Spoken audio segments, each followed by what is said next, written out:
we unmute. That's what we do first.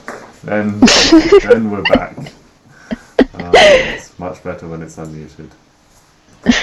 That might help. It is much better when it's unmuted. Quick recap then. The DM needs to wake up. Quick recap. You guys have successfully dismantled a shadowy, kidnapping and hypnotizing carnival that was stealing people away from their towns, and earned a small reward for doing so.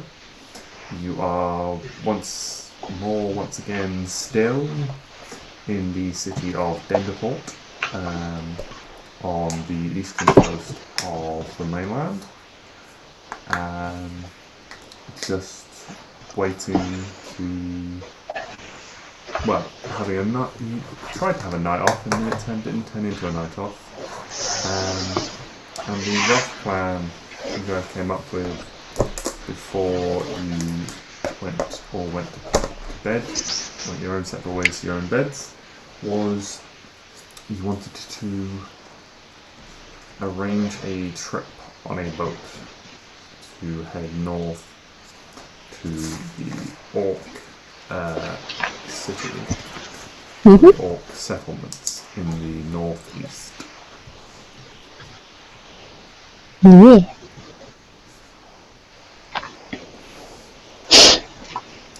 You had all taken rooms in a rather low quality inn called the Sunny Fork.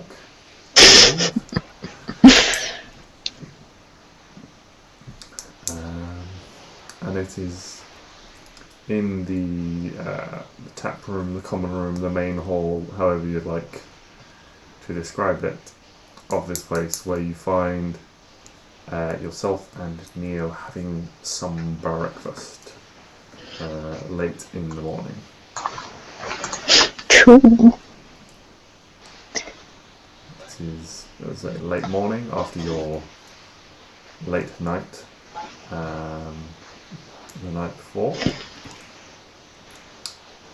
and it is relatively empty at the moment. There doesn't seem to be any patrons about, and it's just the two of you at the moment, it seems, having paid for meals for the morning. You've got sort of eggs, bacon, quite a hearty. The food here is solid, if not exotic or fancy. It's sustainable, basic grub. I imagine Hugo is sticking his head from one of your sleeves or out from an inside pocket of your coat to sort of this long, scaly neck reaching around, and you're feeding him little bits of bacon or some such. Oh yeah, little bits of sausage. Arlo's eating the beans. Arlo's on the table eating the beans. You're having to you've got two mugs, or Neo got a spare mug, and one of them's upside down. And every time sort of the barkeep one does that, he just casually just moves his mug and places it on top of Arlo to keep the sight of mice in a food establishment hidden. Just slyly places it over on top. Waits a little bit. Waitress wanders by. Takes the mug off again. His head sort of tucks in, keeps eating, just slides the mug over again. Absolutely. So discreet. Absolutely, indeed. So at one point he just sort of turns to you with sort of a mouth sort of half full, just sort of chewing. Sure. Excuse me. What's the plan for today? What are we doing? We need to go and see Helga to talk about the ship, and then we'll see how long she thinks it's going to take for the ship to get here. and then we'll see if we can keep ourselves occupied for the day. But yeah, we need to talk to Helga first. Absolutely must. Okay.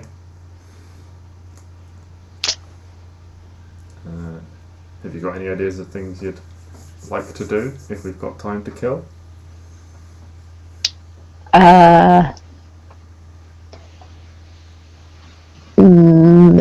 Anything. I don't know. What? Have you seen anything to do? We might have to ask around. Okay. We'll ask the guy, the bar guy a bit later. Okay. Once we've spoken to Helga. Yeah. Well, if that's what you wish to do, you can make your way across the city, down to the waterfront, and along the waterfront until you see the temple in the distance, and you keep making your way. There seems to be some industrious activity. As you remember, this temple was damaged as it is right on the water. It was damaged when a wayward ship crashed into it. You can see now as you approach there has been a large scaffolding erected on the front to, and they're sort of where this hole was punched through the brickwork in the side. They are, it looks like neatening it up and things like that. They're taking down, they're sort of checking and making sure that things aren't loose, things are sound. You can see occasionally they're sort of pulling down a few of these large marble slabs. It sort of takes, sort of like, they're sort of quite big, and it sort of takes like 2 orcs to like lift it down onto the scaffolding and things like that. They've got a little like pulley system set up so they can like lower things up and down. Nice. Yeah. And you approach and head inside. Cool. Inside there is another scaffolding you can see proportionally on the inside, and a large space on the floor has been cleared away. And you might not have paid a huge amount of attention to it before, but there was a decorative tableau on this wall, and you can see laid out on the floor is a number of pieces that have been, a number of these stone blocks, and they've turned on their edge so that the artwork is pointing up, and they've sort of been arranged so you can see roughly how it was. And there seems to be a big sort of stack of the blocks and things like that, and the broken pieces and what have you. And you can see there is an orc sort of picking over it, and there's another one trying to fit smaller sort of fist-sized bits where bits gone broken into place. And where they find, as you watch for a few minutes, where he finds a couple that fit, he like mutters a few words and like moves his fingers very gently and slowly over the cracks, and you can see the cracks are repaired and mends the whole block back into a seamless whole piece by piece. But it seems like it's a big jigsaw puzzle. Nice. And there's sort of this, you can see this sort of punch hole in the epicenter, and it sort of spreads out like a big, in sort of ripples. Cool. And a few of them are sort of like cracked and fallen and things like that. Cool. I will wander in to the back, basically. Yeah? You wander through? Yeah. See if I can see my favourite orc. Your favourite orc? Yeah, she is indeed there, dressed as you would recognise in this flowing white gown.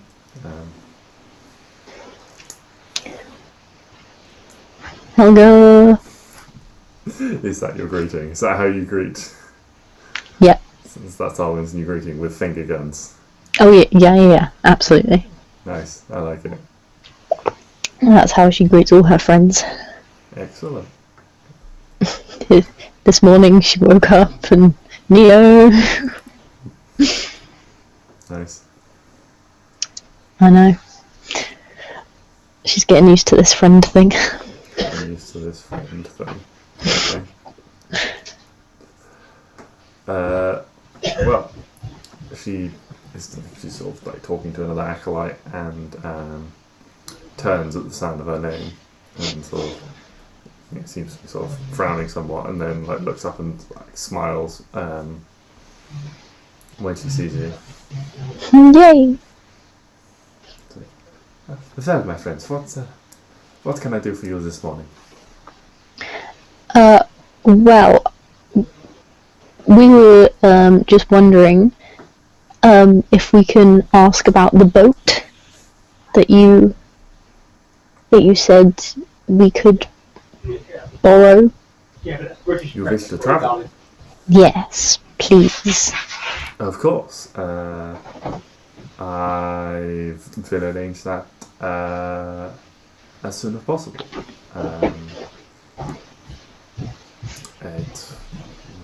It may be a day, it may be several days before I find someone travelling, who is travelling all the way. I would not want to abandon you stranded halfway. No, thank you. How many of you are going? It's just you and Neo there at the moment. 4 humanoids, a dragon, and a mouse. When you say dragon, she just like... Very small. He won't cause a fuss, I promise. Yes, but a dragon is very, very big. No, really small. Baby, this big. Do you want to see him? I only show my best friends. You have a dragon here? How can this be? His name is Hugo. He came from an egg. Like I assume most things do. You see, when a mummy dragon and a daddy dragon love each other very much. Well, yes, but an egg hatching is exceptionally rare, and the dragons are, and the dragonborn are very, very secretive about the process and things. They do not generally take kindly to other races getting involved in what they consider their affairs. It wasn't anyone's egg that could look after it. It was a stone's egg. So it's a long story. So as long as there is no one... No one's looking for it, it's fine. As long as no one is looking for it, then you should be fine. Yeah. No one can take Hugo away from me. They will have to literally go through me. I'm sure they would. No, they can't. No, I'm sure they would have to go through you. Yes, but they can't. Okay. Hee hee hee. He is here, you say?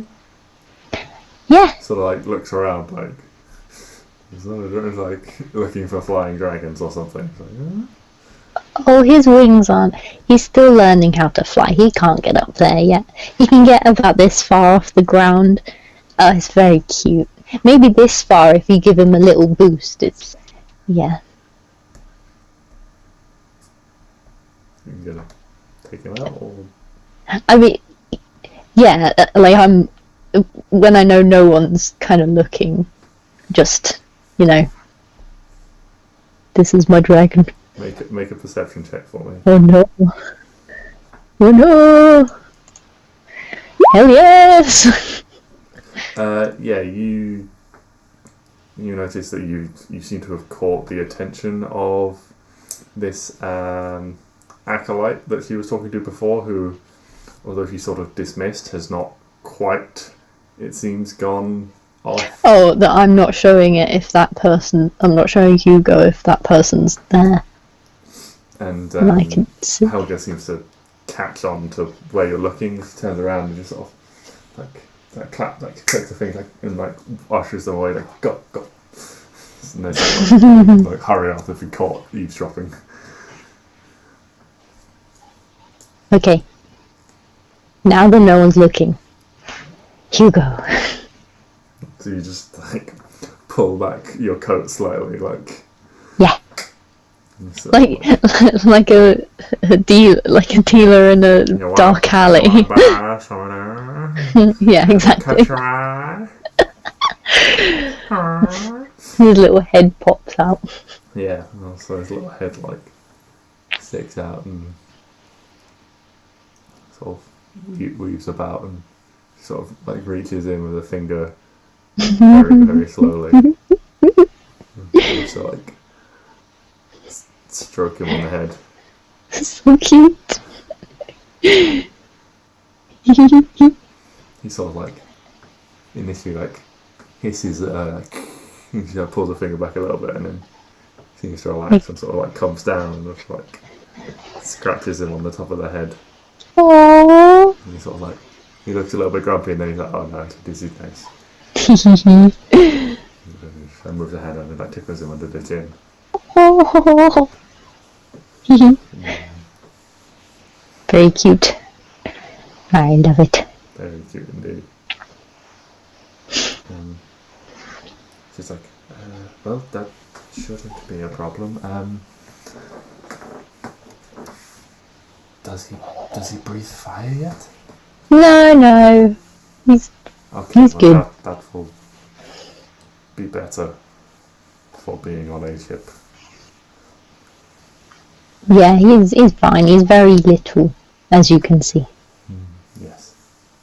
Well, I will send a message when I have finalized arrangements for you. If you let me know where you are staying, then I can potentially send a message there. The sunny knife fork. Definitely not spoon. One of the utensils. Okay, I will have someone find you. Cool. Thank you. You're the best. No problem. Is there anything else I can do for you while you are here? Nah. I mean, me and Neo were just gonna kill some time today. Do you have any recommendations of what we could do? Well, you seem like one who is in tune with nature. You might appreciate getting out of the city for a time if you have some time to kill.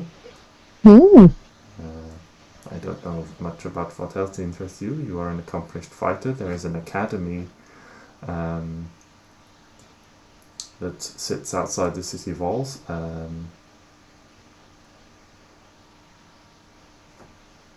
They may or may not be accepting of visitors. I don't know much about it. But other than that, I would recommend the trees in the forest to one who has an affinity for such things. This one, sort of pointing near, he seems less at home amongst the trees. He'll be fine if he's with me. I imagine he clinks and clanks a bit. Yes. I'll try and get him to climb a tree or something. Make him at one with nature. Okay, you do that. You enjoy that. I will. Thank you. See you soon. Yay! Best friends. Indeed. Yay!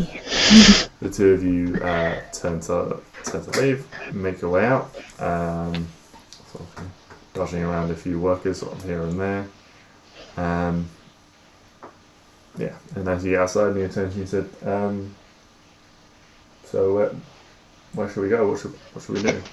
The trees. Let's explore. Okay. If we're going to be out all day, should we get... do we need to take anything with us? Like what? Don't know. Lunch? Ah. Well, we have rations, so, like, just take that with us. Yeah. Just take a little... just one of them along. Might as well. No need to spend unnecessary coins. Mm-hmm. And plus we're in the woods, so we can find berries and stuff. Because I'm very good with nature. Indeed. Oh, well, I'm kinda good with nature. What do you mean you're not absolutely the best at all things? Oh, yes. I mean, yeah, I'm perfect with the natures. Oops. Probably. Nature is an intelligence skill, I think, if I remember correctly. Yeah, which always seems like an odd one. It is a bit. I mean, there's a lot of stuff tied to like wisdom already, so. And like, I guess you have to know. Dexterity thing. Definitely not. You've got to know things about the woods to survive, I guess. Yeah. I guess that's why. So it makes sense. That's what separates it from survival. Yeah. As a skill. Absolutely. Okay, so the two of you start making your way through the city. It takes you a little while to get towards one of the external gates, and along the way,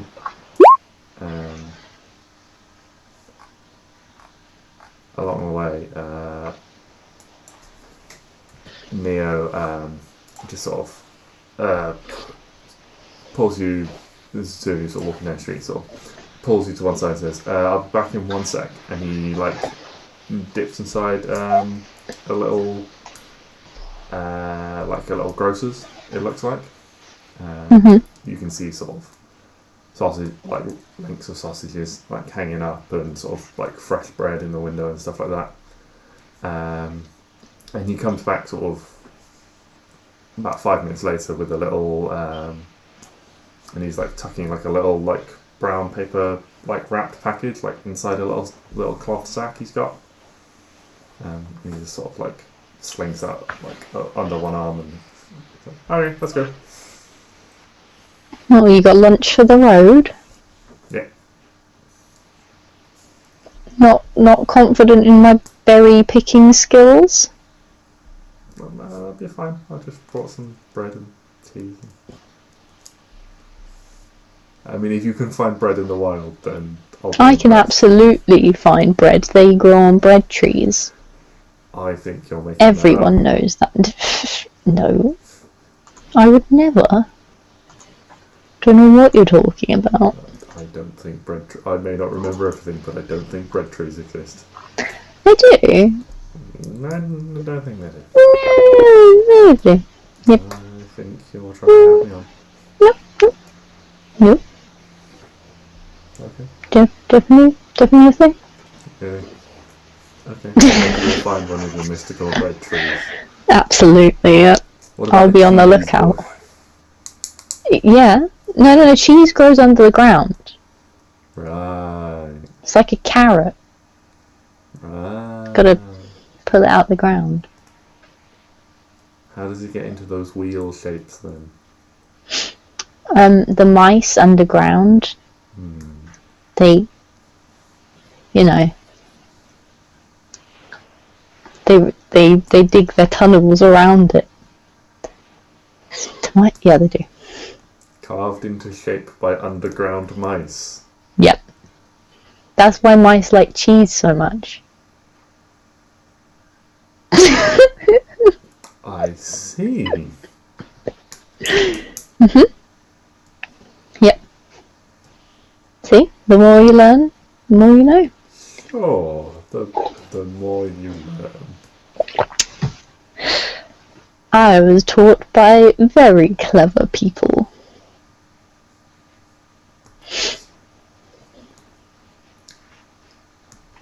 Okay. Cheese wheels. Indeed, wheels. At this point, you two sort of manage to join a... well, it's not so much a crowd, but there's sort of a couple of people sort of drifting in and out of this gate that's just standing open. There's a couple of bored-looking guards sort of watching people come and go. There's a couple on the inside, and as you step through, there's also a couple watching the road on the outside. And you know, they don't stop you or anything. They seem to be... They're not really expecting trouble or anything like that. There's not a great number of people going. It's just, and they don't seem too worried about the people leaving either. And you move from these sort of quite relatively compact streets. They're not incredibly wide. There's this sort of sprawling portside city. Everything's sort of low and generally wooden. And there's not this big high wall surrounding everything, but there is this small level of like portage and guardage and things like that to just sort of keep boundaries and things set. And they let you go, and you're able to sort of pick up your pace on the open road, and quickly you can leave the road aside and sort of head off into more wild country. Nice. And amongst the following more sort of game trails and things like that.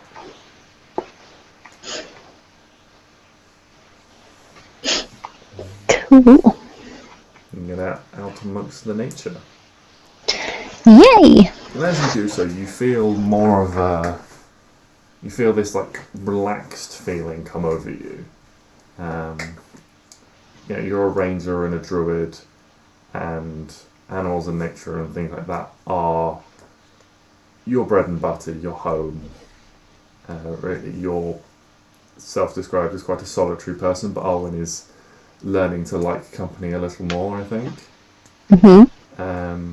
But even so, for her, being amongst the city and things like that has potentially had this quite sort of unknowingly oppressive sort of weight that she didn't really know she was carrying. And as you step out and get out and really do feel the the space and the air and things around you, you just feel all this tension and this stress draining out of you.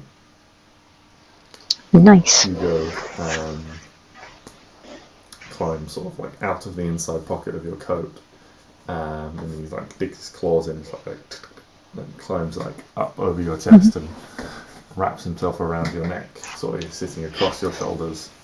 Yay! He's very comfy there, nice and warm. Yeah. He's got these sort of quite hard, and when he was a complete hatchling, he was very soft, and even his scales had this like soft texture to them. But now these sort of the hard corners and the spines and things. It's almost like he's, like when a snake sheds its skin, it's soft and squishy, but then it like hardens up into scales again. Or a lizard or something like that that sheds. It's starting to turn into this protective coat that you would expect. So it's a little bit rough in places when it rubs against your skin. That's okay. It's comforting. Yeah, he's hardening up.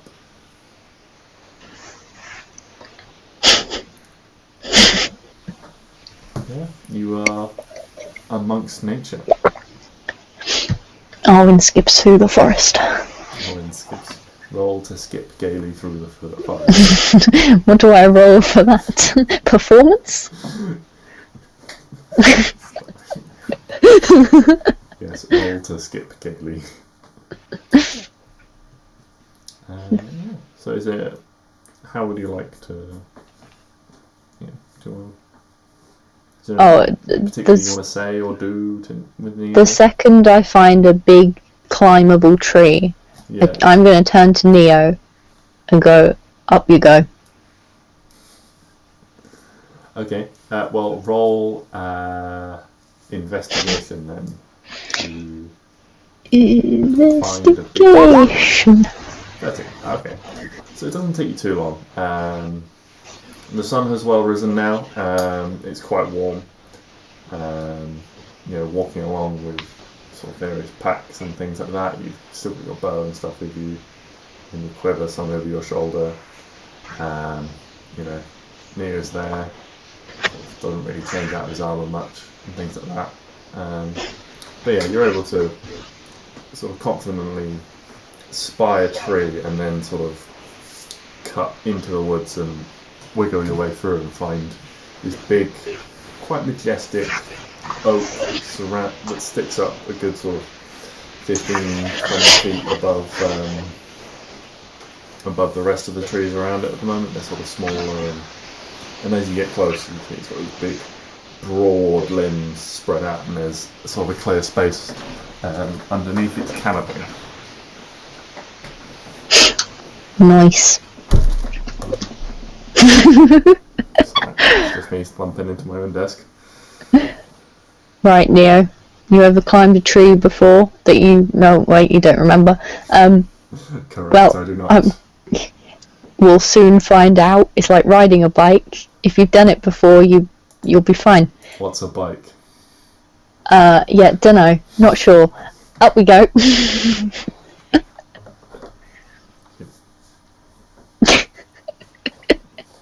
Me first? Yeah. I'll wait, I mean, I can go first if you want. I mean, maybe you should, just to... Okay. I'll find a way. Okay, that's fine. Cool, I can do that. Time to climb. Roll, if you want to climb. Yeah. Roll athletics check. 16, yeah, it's quite a gentle tree. There's lots of limbs that you can sort of reach from and to, and they're big, broad branches that you can It's a good beginner's tree. Yeah, exactly. It's a good beginner's tree. How far up do you go? This tree, let's say it's about 40 feet tall?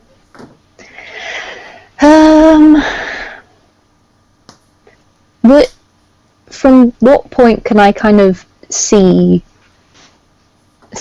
further through the forest?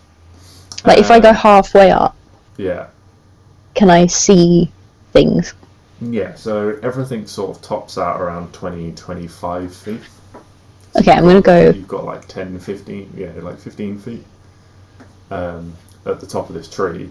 Obviously, when you start getting towards the upper limits, the branches do start thinning and they're a little bit more wobbly. You have to sort of test them to make sure they're not going to break when you put your weight on them and that sort of thing. You give them like a little tug and a couple of them bend, but they don't break. Yeah. I'll go like 20-ish. Between 20 and 25. Okay, so you get up there and you're like on the edge of the canopy. So there's still like 15 feet of tree above you, so you're still in the like solid part of the tree. And Neo sort of shoulders all his stuff. You see him sort of like, alright, slack himself up a little bit and grab hold of the tree. Oh, that's a natural 20. He does know how to climb a He does know tree. how to climb a tree. See, I was holding back because I thought he wouldn't know, so I was like, And then, you know. you found an excellent beginner's tree, and he scrambles up, and he gets up to you quite quickly, and then he's like, sort of looks down, it's like, oh! Almost like a ladder, he's climbed this tree really quickly, and then it's only after he's sort of stopped and paused, he goes, oh yes, it's quite high up here. And he sort of grip quite tightly to the trunk, like, yeah, now what? Okay, I'm gonna kind of like look around to see if, you know, if there's anything out there, anything going on, Yeah. anything that isn't just trees. Yeah. Are you just sort of?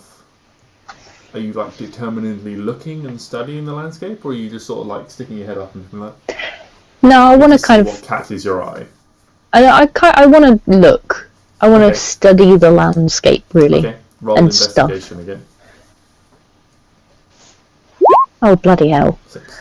You're right on the cusp of the tree line, so there are a couple around you that sort of stretch into that sort of 30-ish foot range.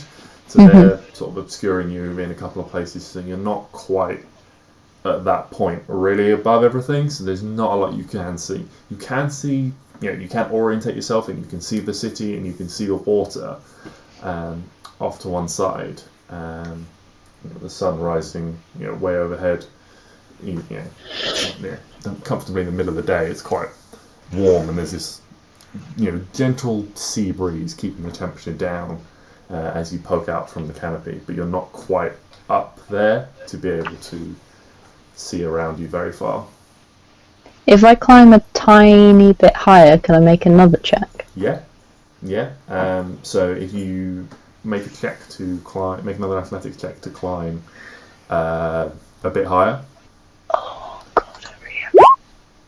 10. Okay, I'd say you probably get only about another sort of 5 feet before you start to not trust your weight on some of the limbs, and your confidence just goes, That's fine. Stick here.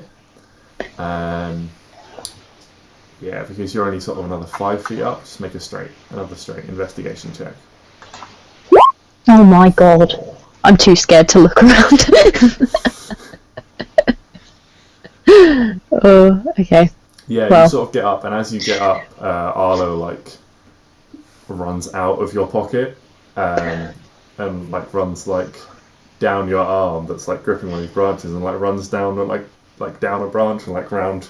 And so rather than investigating, you're sort of focusing on where he's going, so you don't lose him, and you stick your hand out, and he jumps off a little branch back into your hand, and you tuck him away in your pocket again. Okay. But generally you can see that there's sort of some hills off in the way that sort of head up, and there's a reasonable amount of sort of trees and woodland and stuff like that. It's not a really dense forest. You know that from walking through it. It's not a really dense, tightly packed forest. There's spots of open land and stuff like that, but you haven't picked up on any significant landmarks or anything like that. Okay. I'll climb back down then. Yeah, you done with the climbing lesson? Yeah. Okay. Yeah, while you're up there, you can make note of maybe a couple. There's one tree off to the side that was sort of blocking your way, so that you think might be another good climbing tree. But other than that, Ooh. 6 there. So. Yeah. Can I go to the other tree? Yeah, and this climb one's that? a little bit more difficult to climb. Its limbs are. It's one of these. It's a more straight pine tree, and it's one of these ones that has a very straight limbs that come off to the side, but they're much thinner compared to the trunk or the limbs of the oak. So you're not really sure. And it's sort of got this thing where the bottom sort of 6 foot of it where it used to have limbs has just not got any light from its own limbs above and there's things like that around it, so it's sort of died off. So when you try like pulling on a couple of them like are solid, even though they're sort of broken off branches, and a couple of them are just like dead wood. And so as you like put your hand on it, it just like falls away with almost no. So it's a bit more difficult to climb this one. But yeah, you can try and climb it. It's not as tall, and it's a bit more swishy at the top, so it's a bit. Okay, I'll try it. I'll try it. Why not? Athletics? 19. Oh, excellent. That's a really good. Yeah. So you. Nice. You pick your way up this trunk quite confidently, and it's quite, because it's a pine tree, it's quite thick in terms of like density of branches. So you're having to sort of move quite carefully to sort of squeeze. Although you think you've got hand and footholds and stuff, you're having to sort of like squeeze through these gaps in this sort of tight mess of branches. Cool. Yeah, this one's only about 30 feet tall, but how high up are you looking to go? I'll probably stick with 20 again. Yeah. Just in case it gets a bit bendy, because that's probably where it gets too unbearable. Yeah, it's just sort of start. You imagine if you like grabbed onto the trunk and like rock back and forth, you could get quite a sway on this part of the tree. But just for sort of standing still and try and look out, it's not wobbling too much. You don't feel like it's going to toss you out. If the wind gusts, you do feel it sort of gently sway, but it's not like a violently rocking ship or anything like that. Cool. Can I investigate again? Yeah, go for it. Or just straight investigation again. That's 16. better. Okay, so this time you, it seems you almost like climbed up the other side of the tree to see the bit that this was blocking. And you can see this stream that runs away down the hill. Away from you, and you sort of guess it probably follows the path to the main stretch of the Dender River, and so you can use that it probably runs away north to that, but it sort of drops away, and you can see that the land actually, where you are, actually is starting to drop away, and you're actually right on the cusp of where it starts to slope downhill. You notice all the trees are starting to turn before it picks up again and like banks up the other side of this this little valley. Cool. And then there's this sort of this small river that you see. Part of it turns north to you think to go towards the Dender River, and part of it runs south down through this valley and things like that. Cool. I will climb down and tell Neo that there's a river that I think we should follow. Yeah. As you sort of turn and start climbing down, there is a very sudden and rather unexpected clap of thunder. And just where you're looking down by the little stream, you see a large sort of like, a small little like mushroom cloud of smoke rising. Oh no. Oh no, I have to go and have a look. Arwen runs towards the danger. Yeah, okay. So you start making your way through the woods. What sort of speed are you travelling? I'd say running, so you running? Yeah, it's a good pace. It's not I mean, you've got stealthily, which is slow. Nope, regular, not that one. Nope. And then you've got like running, which is like running through the forest, like crashing and like stuff. Yeah, no, I'll run. Okay. I'll run until I think I'm close, and then I'll kind of be stealthy. Okay. If that's okay. Yeah. Okay, make a perception check for me, so you can sort of figure out roughly when to slow down. Okay, 20, an unnatural 20. That's fine. So yeah, you sprint through the woods, and it was quite close, down by the water's edge, you think, and yeah, so you sort of quickly Leah's heard this thing at the bottom of down at the base of the tree, and the two of you turn and sprint off towards the source of the noise. And as you start to, you've got a good gauge of the distance that you think it is from the top of this tree and how far you think you've got to run, and you gauge your step quite well in time to slow down sort of 100 or so feet, maybe 150 feet before the river, the edge of the stream, and can slow down. So, what pace are you going to go stealthily now? Yeah. Try and sort of sneak up to it. Yes. Okay. Make a stealth check for me. Mm-hmm. My word.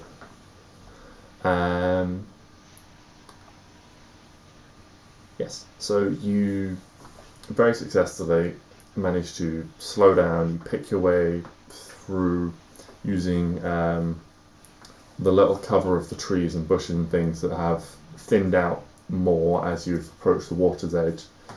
There's sort of wildflowers and grass and things like that, and you manage to step from patch to patch of sort of grassy ground, avoiding the sort of the leaves and the dried patches, so that none of your footsteps are heard. And as you approach, just through the trees, you can start to make out a little thatched cottage, just by the edge of the stream. It's quite an idyllic little thing, and it looks very out of place. Indeed, the patch of ground it has landed on, there are several trees sort of bent back away from it, as if pushed by some great force, and there are scorch marks sort of spreading out in all directions on the ground. What, from the house? From the house, yes. It's an and alien as it comes into sight, out of a door, you see a figure emerge, coughing and spluttering, and a great amount of sort of cobalt blue smoke seems to be billowing out of the door behind them. They sort of reach down and pick up a stone and like prop the door open and just sort of coughing off to the side. Okay. And as you straighten up, you can see, and they sort of hail some like big lungfuls of like clean air. You can notice that it is a red dragonborn. Oh. You think cool. female looking. You haven't met any dragonborn, but you think based on the physiology, it's sort of got slightly more elegant features than you would potentially expect. So you think female. Cool. Okay.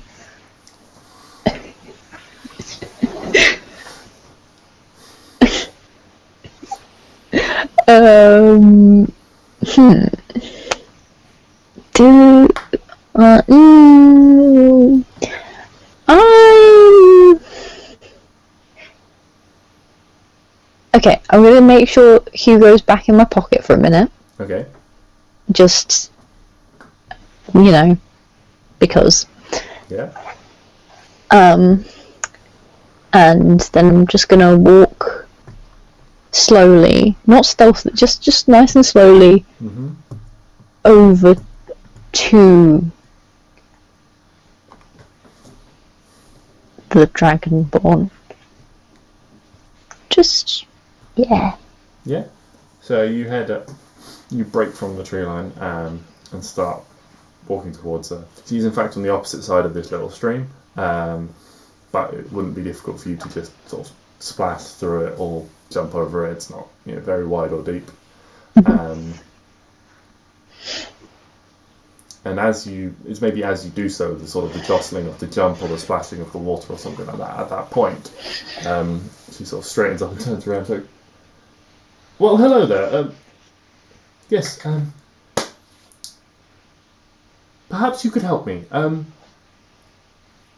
something appears to have gone wrong. Sort of like thumbs over her shoulder at the smoke, but still, it's sort of dissipating now, but there's still a decent amount of this sort of blue smoke wafting out the front door, and you can see a couple of the windows upstairs. It seems like it's like seeping through the cracks, and it's got this elegant little chimney. And it seems to be wafting around. Experiment went wrong. Don't quite know where I am anymore.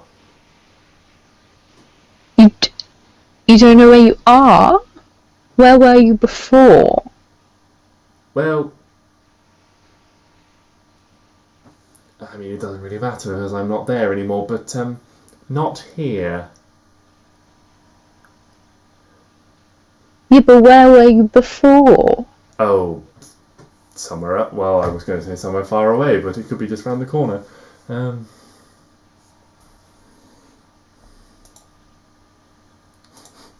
I can smell the sea. Are we still by the coast? Yes. But where are you from? Oh well, my house used to sit on a little hill overlooking the sea. I hope I haven't gone too far. So did you move your entire house? Not deliberately. But you did. It does appear to be that way, yes. Okay. Cool. Brings a whole new meaning to moving house. From here. Yes, I have an image of the map. Hold on. I have an image of the map in some place from some point in time. There is a high-res image of the map on Discord. I'll send you. Thank you very much. That's good. Where do you say? Goldthal. Gold. Lord, you gold. Wouldn't actually know where this is. Yeah, I was just seeing if it was anywhere near where I. Okay, there. Yeah, no, I've never been there, so. Nah, no clue. He's like, not a Scooby-Doo. Can you describe it? Well, it's this smallish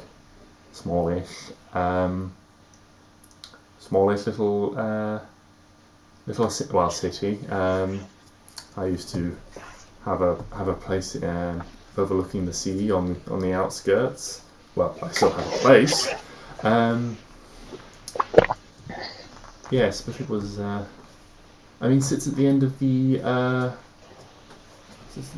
the Gold River, on the West Plains. Oh, no, I've never been over there. This is the east. The east? Yes. Oh.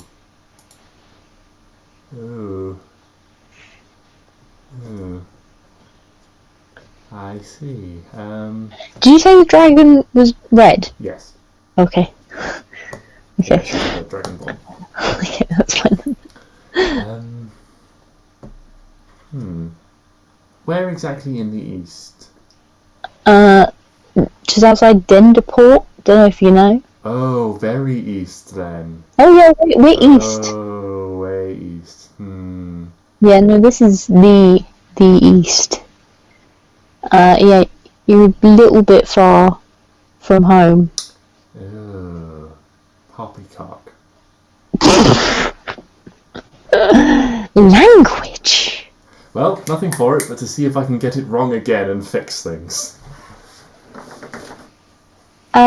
What were you trying to do? I was trying to transport some rare ingredients to me. I seem to have transported myself to, I hope, the rough vicinity of those ingredients instead. What ingredients did you need? Up some summoning and some sending.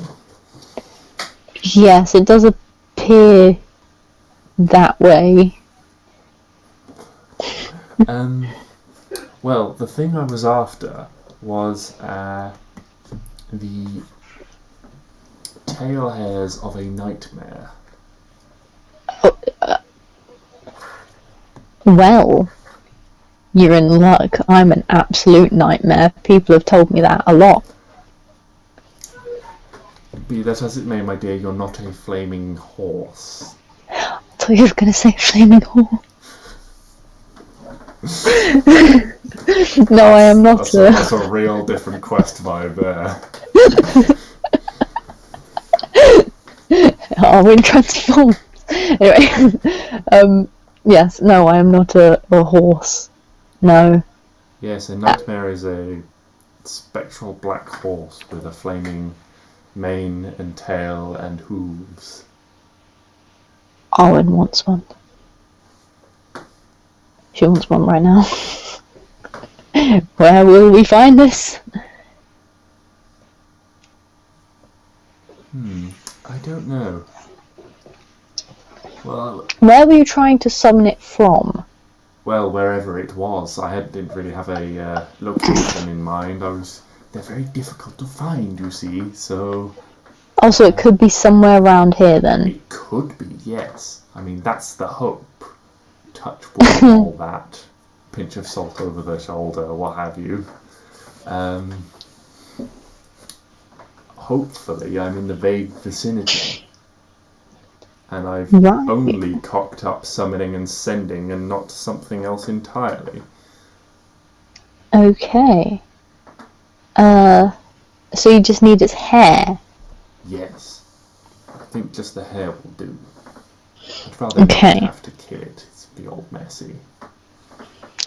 Yeah. I was not gonna help kill it. That was for sure. Okay. Well,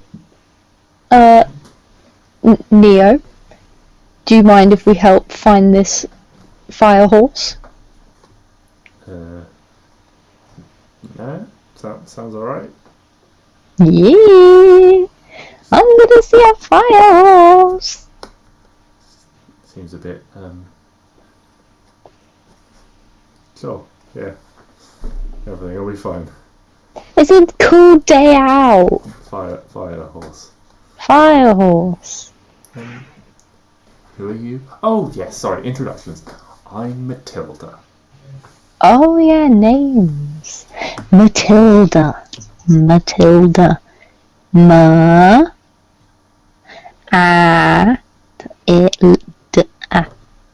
Red. Dragon. Bad. At. Science. Right. Arwen with her cutting analogies there. She gets her little book out to remember everyone's names. With her cutting character assessments. She needs a way to identify all these different people she's met. Fair enough. Whatever works for her. Okay. Yeah. Hello, Matilda. And it's like, have you got anything that might help us? Oh, probably not. He's talking to Matilda. Like, any way to track it down.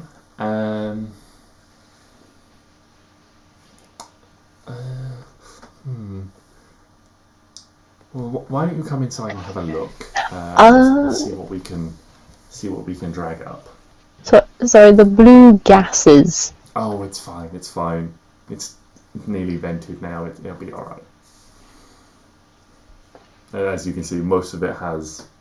Okay. Cleared. It seems like this was a one-time thing that created a large quantity of something, and it's, slowly. It's been dissipating while you've been having this conversation. Okay then. Yeah, I'll follow her into the house. Yeah, and from the outside, you can see it is this very, sort of idyllic-looking, small, thatched cottage. much like the picture, which took me a while to find something like that. But yeah, it's a very nice little cottage. Just the slight, sort of scorched earth look around the outside is a little bit off-putting, but on the whole, it looks like this, nice idyllic cottage and things like that. It's a little bit dark inside. You can't really see, and sort of, Matilda leads the way, and as you step in, she waves her hand like over a section of the wall, and this lamp lights up, and then a series of lamps you can see go and you appear to be at the bottom of a very long, very large staircase, which heads impossibly upwards through what you think would be the roof of the cottage. Where you'd potentially expect this sort of small wooden building, you find yourself inside this circular, which doesn't match the proportions of the cottage at all, this circular stone tower. Oh God! And with this sort of spiral staircase winding its way up. This is where I die. I'm gonna be so pissed. Okay. Oh, this seems bad. Yeah, she'll tell us. Yes, it's a little bit like that for most people when they step inside. All my own work to create this effect. So convenient. Big tower used to stick out all the time. Always had unwanted guests, but no. Compact little cottage. No one bothers you. Really? It's very, very private. Plenty of time to focus on my experiments. What do you normally experiment with? Oh, I love experimenting with magic, trying to come up with new spells and what have you, new little potions and creations and all the like. Tinkering, tweaking and improving me. Improving you? Well, I'm not improving me, I'm perfect. She's like, gives you a wink like, obviously I'm not, but she's just, yeah, I like to tinker and fiddle and try and improve things. Like what kind of things? Well, these lights, for one thing, were, they weren't my own creation, they were a design that I improved upon. Okay. Magical lamps that don't need fire or heat and don't produce heat. And no sooty smoke or anything like that. Clean burning lamps that provide light at a touch, can be turned on and off. And what do you need the thing I haven't worked out is how to have them all. It's either all of them or none of them, which is a bit inconvenient if you just want to go to the bathroom in the middle of the night and you have to light them all. They all light up. I don't want to be turning 50 of them on and off all the time as I head up the stairs. Sounds inconvenient. So what do you need these hairs for? Oh, it's well, as a nightmare is a flaming horse, so it's got some incendiary qualities. Again, what do you need? What are you making? From? Oh, a little bit of this, a little bit of that. No, what are you making? Whatever crosses my mind. Okay. I've got a few. I want to see if I can increase the potency of a few things. Literally spice it up, as it were. Arwen is terrified that she is going to be made into some sort of spice.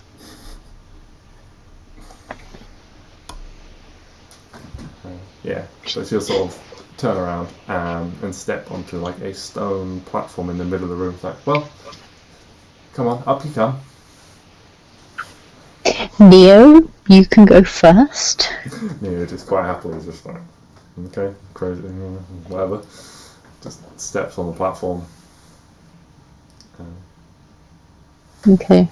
Yeah, as Arwen steps on it, she clicks her fingers, and this sort of 3 meter wide disc a set of runes light up around the edge, and it slowly starts rising up into the air. Arwen doesn't trust anything. Much quicker than walking up all those stairs. I'm regretting starting to trust people. This is. There's no way Arwen is talking to anyone new anytime soon after this. As you rise up the tower, you can see like the stairs soon like disappear as they like turn into the floor of the room above, and you can see sort of through several holes. There's sort of 3 or 4 different rooms at the top of this tower, all on their own level with a hole in the bottom for this platform. And as you rise up through one of them, which seems to be like a circular library. There's just it's just on the outside is just bookshelves, and there's just hundreds and hundreds and hundreds of books. And then you rise up through another one that seems to be a little bedroom of some sort. Matilda sort of looks down and is like, yes, sorry about the mess. And it is just like a bomb has gone off. There are clothes and things, tools and random bits of what have you. There's like bed covers tossed all over the place. Sort of like dirty plates and stuff is like stacked on the like on the bedside table and things like that. It's like, yes, I've been meaning to get around to the washing up. It just, you know what it's like. You always just forget, or what have you. The next room seems to be like a little mix of like kitchen and sitting room. Like a little sort of like dining space and that sort of thing. You can see there's like a little like fire, with like a little like chimney that probably heads outside some way. And then finally on the top floor, you arrive, and there's actually this glass ceiling. It's made of these triangular panels, and so the roof is separated into sort of 12 different glass sections, forming a 12-sided like circular-based pyramid. Mm-hmm. So you can see the sun and things outside at the moment. In one corner there's a little telescope, and then there's a ring of benches all the way around the outside, and sort of every square inch seems to be covered either in research notes and diagrams or chemical apparatus of torches and vials and bottles and things, or it's like there's a big like double height shelf full of like ingredients and stuff like that, and there's like another big cupboard which is like open, and you can just see it's like loads and loads of, it's like separated into these tiny little drawers at the top, and then there's like big ones at the bottom, and you can see they've all got like little like handwritten labels and stuff on them. Very nice.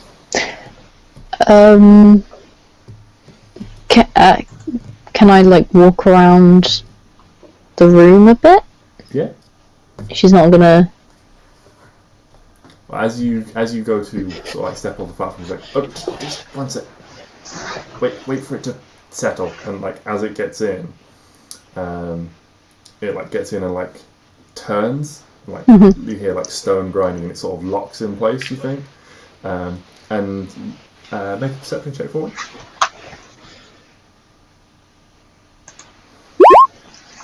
11. Okay. It's not great. So she says, yes, you wouldn't want to try and step off that, too soon. Again, it's not quite perfect. Something I'm currently tinkering with. I managed to create a nice force field around the outside that stops you falling off. So good. However, I haven't worked out how to stop it electrocuting you if you accidentally touch it. So bad. Thank you for telling me that though, so now. It's no longer nearly lethal, only, well, let's just say my foot was numb for a while. A week. So yes, Probably should have mentioned that one. Don't Probably. Guessed. Bit of a scatterbrain. I'm uncomfortable in here. Do you say that out loud? Yeah. Sorry. If you want to go, that's fine. I haven't seen anyone for a while, so it's... Okay. Okay. Can I look at, like, some of the diagrams and things? Yeah?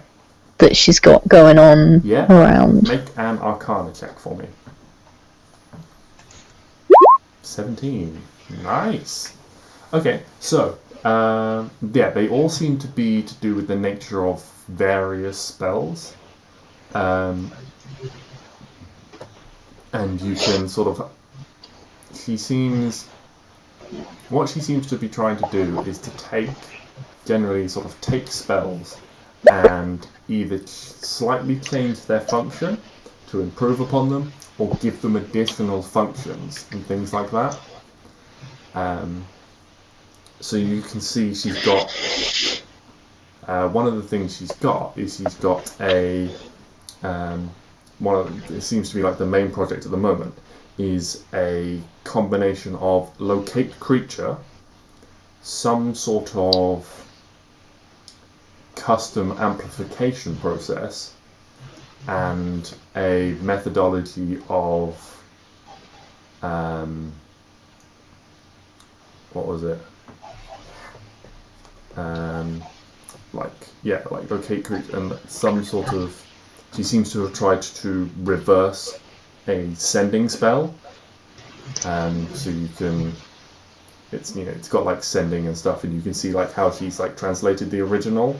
You can like follow her notework on the diagram, how she's translated the original of like a scroll of sending to try and effectively mirror the effects to make it summoning, and that sort of thing. Okay. And how she's sort of like... there are various other elements which, out of character, like a wizard or someone with more direct knowledge of Arcana, your magic is slightly more innate as a druid and a ranger. A wizard or a sorcerer or maybe a warlock with more direct levels in Arcana, and certainly a wizard who studies would know that there's a little bit of like teleportation and stuff like that sprinkled in. But Arwen doesn't quite pick up on... But you're able to sort of... And it takes you a little bit of time, because it's not you just looking at it and knowing it, it's you like reading it and reading like you're reading it and taking the time to go, oh, it's like if you followed a recipe and then someone made notes on it to be like, add 3 eggs instead of 4 and stuff like that, add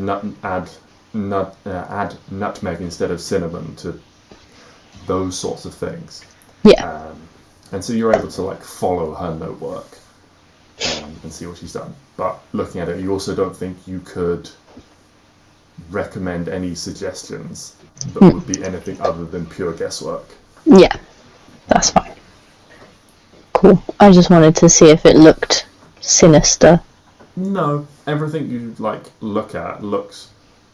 there's no like, I want to raise 1,000 dead, or anything like that. Is there anything she could use against me that I can see that is like, oh, this looks possibly dangerous to me?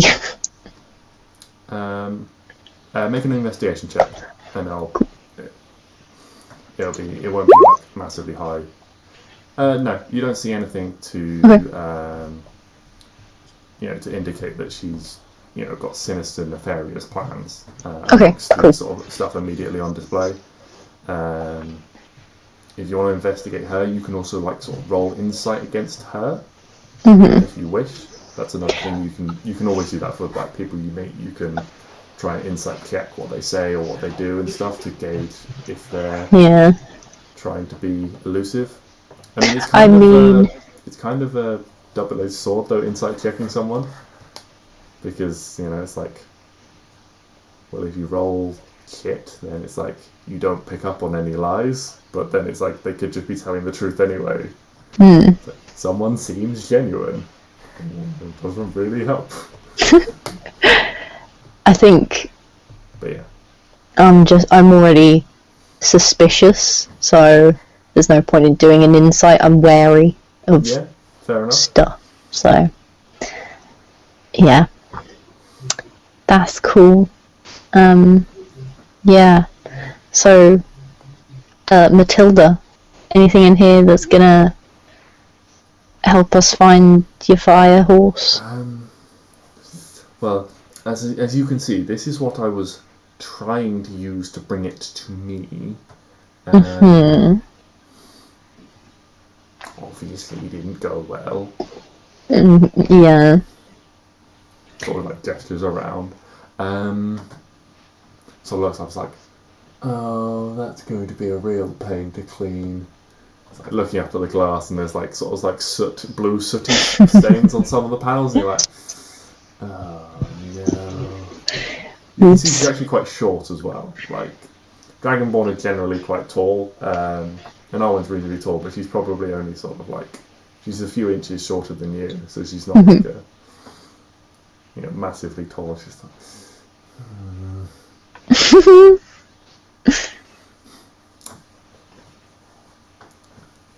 yes.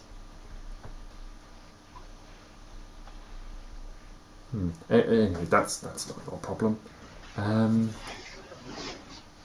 Well, I got a few things.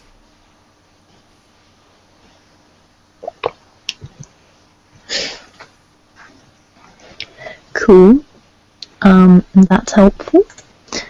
I have nothing, so I'm hoping you've got something. Unless you just want to wander around outside. Yes.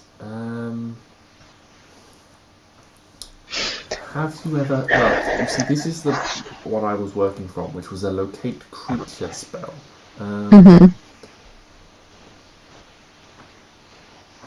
I know these things are a bit tricky.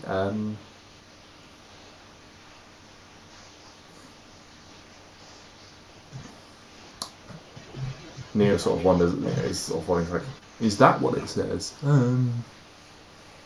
Right. Looks like gibberish. Yes. You're not so in tune with... Yes. Basically, to slightly rip this out of RP, you can read a spell scroll if the spell appears on your class list. Which it does for both Druid and Ranger. Ooh. I don't actually know about sending in the other ones I mentioned, but fuck it. But I can read it, so that's fine. So, well, I'd really rather not give you this, because they are quite expensive. I mean, it's your fire horse. I can just turn around and leave. No. Well, I mean, if you wish, it's up to you. I could really do with some help while I try and figure out. Give me the spell. Yeah. Give me that spell. You know you want to. I'll just cast it for me. Yes, And tell me where to go.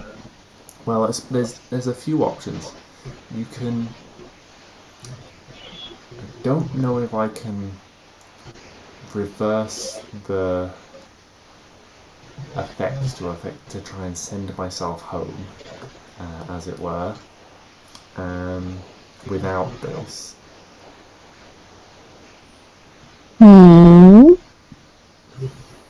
Right, what do you need to do the spell? Well, to cast a spell from here, you just need to read it and cast it off. But once you do so, it kind of crumbles to ash. It's a bit inconvenient with spell scrolls, they're sort of single use. It's another thing I'm working on, is how to get multi-use ones. Unfortunately, it's quite expensive, and every time I test it, well, it hasn't worked so far and it crumbles to ash and I lose my test scroll, so... Do you have money? So I can go into town and buy a scroll. Can I buy a scroll? I can buy a scroll. Yeah, you can buy spell scrolls. Okay. I don't know. You don't know if you have money? No, I don't. It's not that common a thing. Money? Nope. Spell scrolls. Yep. Oh.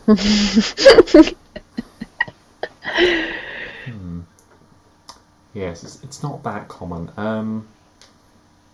I don't really know much about this side of things. How big a city is it? It's a trade one, so, you know. Oh. Yes, no, I don't think I have heard of it.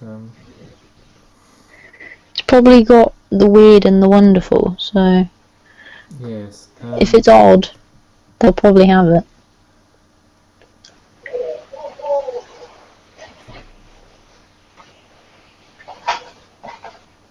Oopsies. Yes. I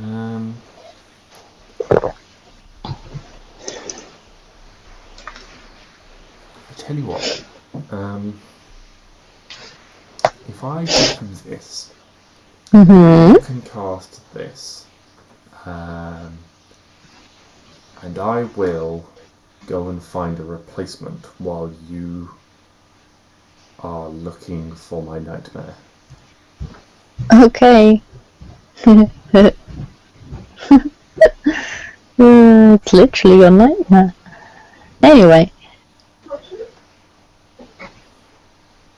Yes, that's probably the most efficient thing to do.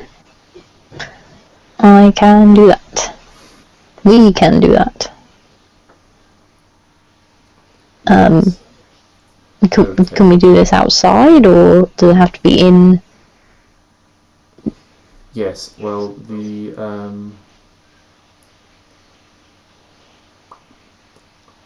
this spell has a range of 1,000 feet.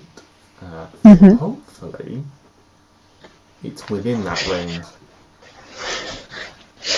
But it might be worth, I will leave it with you, it might be worth seeing if you can find any signs of it first,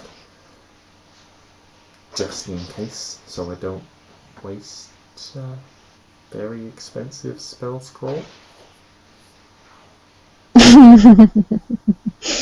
The temptation just to cast it now. Okay, yeah, no, that's fine. I'll look for some signs of a flaming hell horse. I mean, if you can find it without the scroll, that would be great. But yeah, no, I'm gonna use the scroll. I don't say that out loud. Okay, yeah. Yes, we can do this thing. Excellent. Cool. Right, how do I get down the stairs that aren't stairs? The stairs that aren't stairs? Yes. You mean the lift? The what? The lift? The what? The lift. It lifts things up and down. Oh. Is that what you're calling it? Yeah. Oh. Yes. How do I get down? Like this. Hold that hand up, like. You need the magic touch. I need the magic touch. Yeah. Okay. Nah, I'm just kidding. There's a button. Funny jokes. Neo, I don't like it. I mean, if you want, you can take the stairs. I'm gonna take the stairs. Okay, I'll meet you at the bottom. Okay, cool. And she like walks over and like jumps on. It's like, you coming with me or are you going with her? And it's like, do you want me to come with you? Yeah. That's to you, Arwen. Yes, please. Let's Okay. go. Stairs time. Alright, I'll see you at the bottom. Clicks her fingers and starts, slowly, silently, waves as you disappear outside. And the two of you start making your way down the stairs. Yep. It takes you about 15 minutes to climb down all the stairs. By the end of it, your calves are burning. It's better than that lift. Matilda's just there at the bottom. She's got like a notepad out of one of her pockets and is like making notes with like a charcoal pen. So looks up as you hears you coming down. Aha! Right. Was gonna leave. Realised I didn't know where I was going. Which way am I going? Follow the stream up there. You would know that if you followed the stream, it would take her much longer as the stream goes to the main river, and then she'd have to follow the main river. It would take her most of the day. Whereas the way you went, you sort of cut across. Is that easy to describe to her, though? I probably just ran through the forest like a... Yeah, but you know the direction. Crazy you can give her, person. Like you know the direction you came in, so you can give her like a sort of compass direction, Okay, go that way. Or like just head that way, head uphill that way, until you reach the big city. And it's like even if you want it varies a bit, it's she'd be all right. As I say, it's not like this massively dense woodland where she'd have to like really pick her way through and risk getting lost. Yeah. It's more scattered trees and that sort of thing. Go that way. Excellent.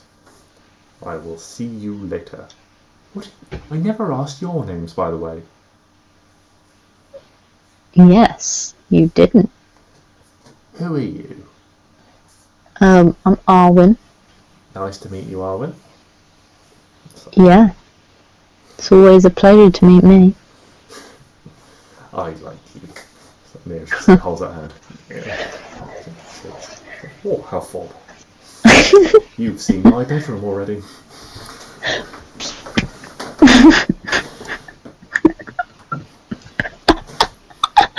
Neo flushes a deeper purple.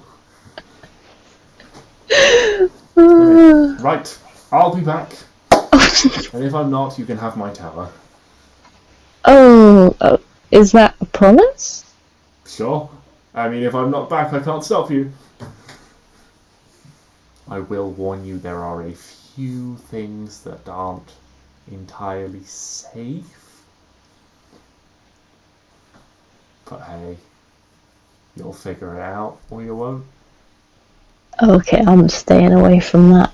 Right, and goodbye, Matilda. This little like red dragonborn figure just disappears amongst the trees. Right. So how exactly are we supposed to look for a flaming horse without using this scroll? Well, the scroll is concentration for up to an hour. So it is a scroll of locate creature, so I'll tell you exactly what it does. It is concentration up to an hour. It takes an action to cast, so 6 seconds, so it's not like it's an hour or anything like that. Yeah. Describe or name a creature that is familiar to you. You sense the direction to the creature's location as long as the creature is within 1,000 feet of you. If the creature is moving, you know the direction of its movement. The spell can locate a specific creature known to you or the nearest creature of a specific kind, such as a human or a unicorn. As long as you have seen a creature up close within 30 feet at least once.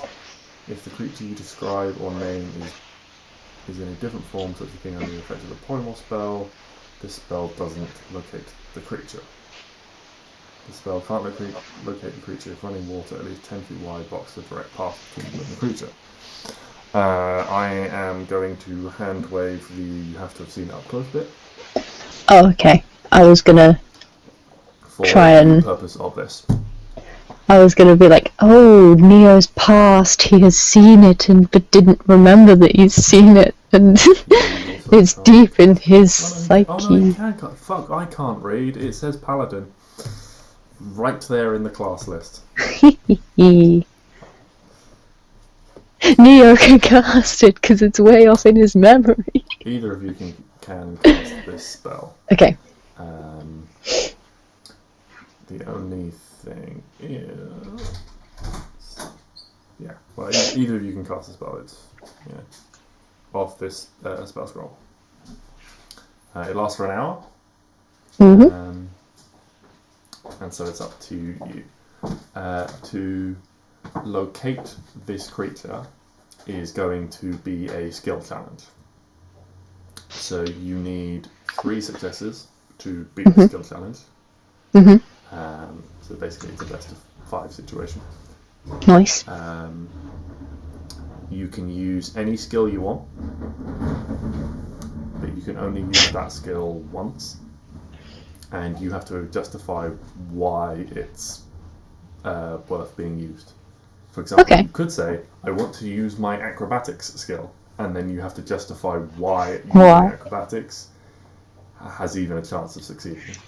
Okay. You could be like, I want to use performance, and if you can give me a compelling enough argument as to why performance works, then you can make a check.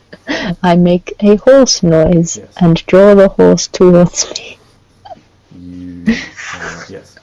The goal is, and if you want to use if you want Neo to do anything, you can ask, and I will tell you what his modifier is to a skill. Okay. If you want to try any of those, I will tell you he is proficient in athletics, insight, intimidation, and persuasion. Okay. So those are the skills he's proficient in. But other than so I will leave it up to you. Cool. Okay. It's a bit of a creative use your skills challenge. I love this. I'm so excited. Okay. And you can't use the same thing twice. Yeah, that's cool. So do I roll? So tell me what you want to do. Okay, the first one, nature. Okay, you want to make a nature check. Yeah. Okay, that one's relatively, self-explanatory. Yeah. Because they are natural creatures. Yeah, nature's slightly different to, survival. Survival's more sort of, tracking and hunting and things, I'd say. Nature is more the nature of beasts. So what would you know about it? So, yeah, where would it kind of be? Yeah. Where would it thrive, hang out? Yeah, that sort of thing. Yeah. Yeah. That's what I want to know. So do I roll it?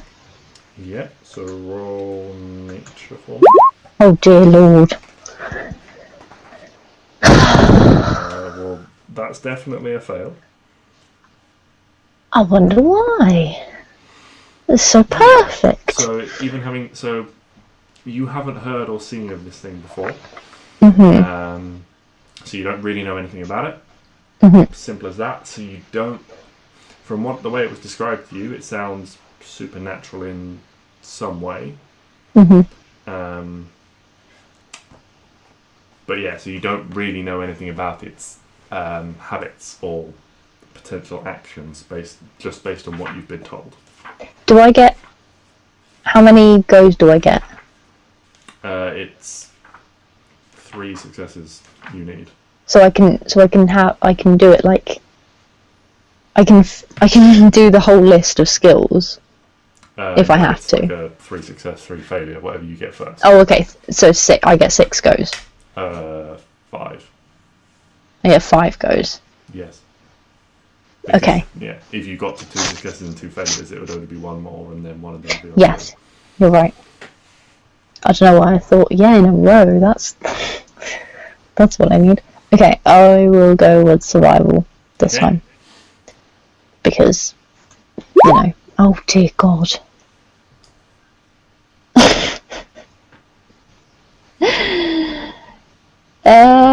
Okay. This is fine. This is fine. It's fine. It's fine. Okay. So you spend some time exploring out from the cottage, shall we say, and you're looking for tracks, for signs, those sorts of things. And either you've gone in the wrong direction, or because of the nature of this thing, you just haven't quite looked for the right thing to be able to spot it. Mm-hmm. And you spend an hour or so looking for these signs, but unfortunately you're not able to come up with anything. After spending all this time looking, Neo will suggest, should we use the scroll to see if it's nearby, or should we wait? Yeah, use the scroll. Okay. So the scroll isn't an instant success. It is a 4th level scroll, so it requires. I had the thing on casting from scrolls.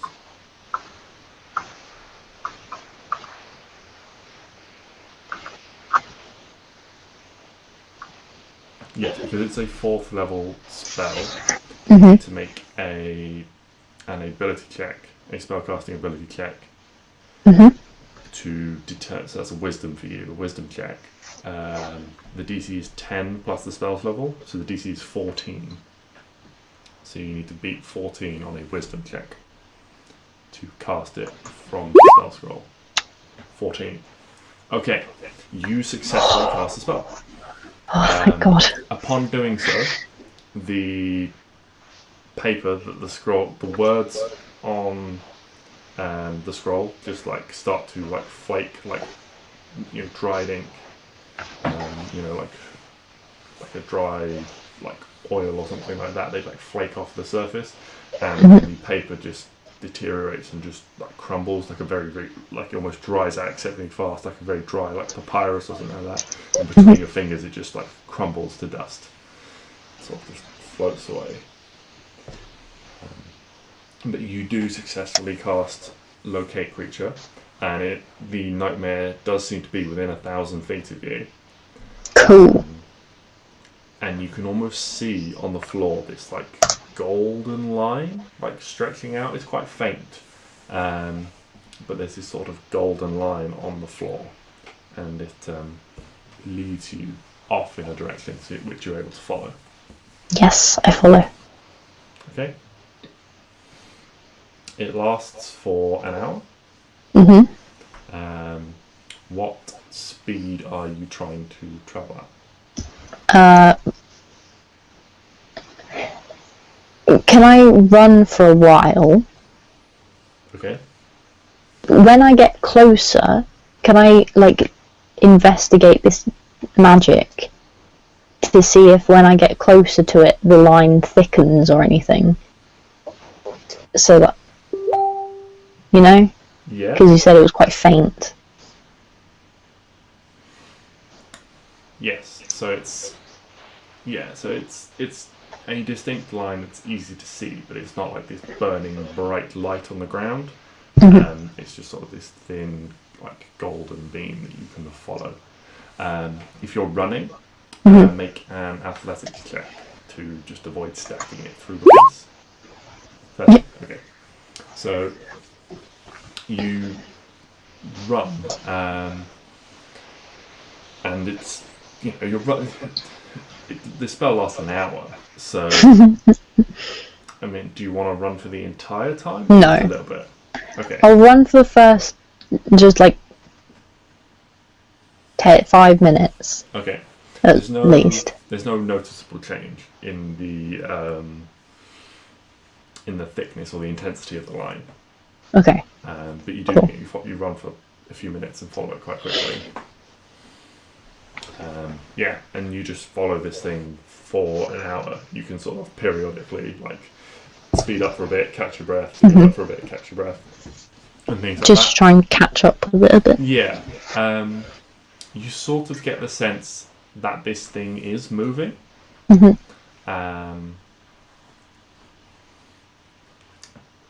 Yeah, but this line is leading you, and around the sort of 55-minute mark, you estimate, you hear a sort of like screech overhead. There's a sort of a large bird call or something like that, like an eagle or something. You think maybe. Sort of like a ways off in the distance. Well, at least that's maybe what it sounds like. But yeah, and then you keep following it, and then it runs out.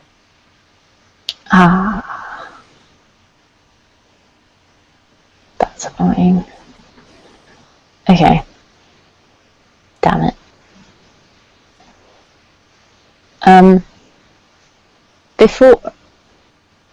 Could I do something before it runs out, or is it now run out? No, if you want to, because I was talking through that, so if, before it runs out, if you want to. Could I? Is the line on the floor, or kind of at my eye level? The line appears to be like on the floor. Oh, okay. But that's only because it's like you're standing on the ground, maybe. So if you're thinking, I'm going to climb a tree. Then so I can kind of. It indicates from your position where it is. So, I mean, you could simply test it by like going a few feet up a tree. It's like, oh yeah, it does seem to sort of like follow, and this line sort of starts going. Yeah. It's not like it's painted on the ground. It's just like at ground level. Like there's this sort of, like it's almost like a misty line. I'm going to try and climb a tree to see if I can see. Roll athletics again. 21. Yeah. You sort of sense you're near the end of time, but you quickly like scamper up a tree, and the line sort of like follows you up, and points. And as you sort of get to the top or get near the top, and are able to like see a little bit of ways, you pick a good tree, and so you do stick. A bit like Bilbo in The Hobbit when he like sticks out above the trees and can see, and you can see off a ways. It points you off in the distance, and you can see it goes a reasonably fair way.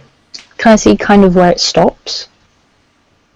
Yeah, that would be a fair assessment. You can see like it sort of like faintly. I mean, it's off in the distance, but it's like faintly moving. But you can see it's probably sort of maybe another like 1,000 feet. It's like it seems that this thing has been continually moving the entire time. So 1,000 is probably pretty far, but it's like 500 feet or something like that. So when you close the distance, and you've got a vague sense of where it's going, this thing does seem to constantly be moving. And so you've managed to catch up with it, but you haven't managed to like catch it. Yeah. Okay. Now I've got kind of a distance. Got a bearing of like where it's gone and things like that. Time to sprint. So and another roll a perception check for me. 18. Okay. There are two bird-like creatures in the air that seem to be sort of follow almost on the same path that you are. It looks like they seem like where the line like dips down into the woods. They seem to be sort of like almost swooping over that area. You think? Okay. These they seem like quite large bird-like creatures. Okay, I'm going to kind of follow these birds then. Yeah. Also, you've made athletics and perception there, both quite high. So I will put that down as another success. So creative use of the spell to get up in the tree. So you just need one more. One more good. Okay. you are on crunch time. Okay. So I've done survival, nature. Okay. I'm going to say that second success is on perception. Mhm. So you need another skill. It doesn't have to be like a direct skill roll. If there's, I probably should have explained this before better. If there's a thing you want to do, like climbing the tree to use the locate creature in a better way, counts as doing a thing. And if you've got any like objects or any items or something that might assist you, those sorts of things will also count. You can make a check with one of those. You know, and if it was like, you know, say it was like thieves' tools or something like that, because you were trying to like break into a thing, that would be a dexterity check, but it wouldn't completely like wipe out dexterity as a thing you could do. It would just wipe out your thieves' tools as a thing you can use again for the skill challenge. Okay, it's to stop you just being like, you know, I do the same thing, like, you know, like using 5 survival checks because you've got +5 in survival or something, you know.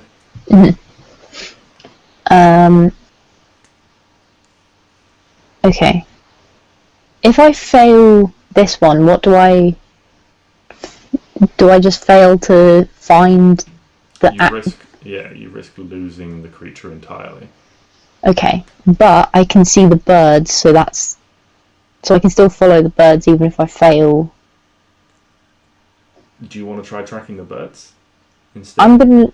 Once the spell runs out, I'm gonna kind of follow the birds for a bit, I think. Okay. Just because they seem to be going in the same direction. Okay. That's what I'm gonna do. Okay. I feel this is a terrible idea. Skill do you want to effectively try and use? Yeah, even if it's not like a direct skill off the sheet, what sort of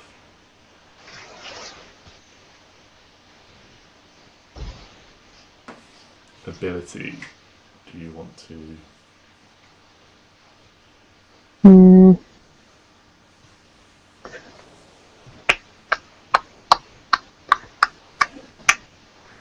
You've got Hugo, who Hugo can communicate with you through simple, like he can convey like emotions and feelings. He can't speak to you, as it were. He can fly.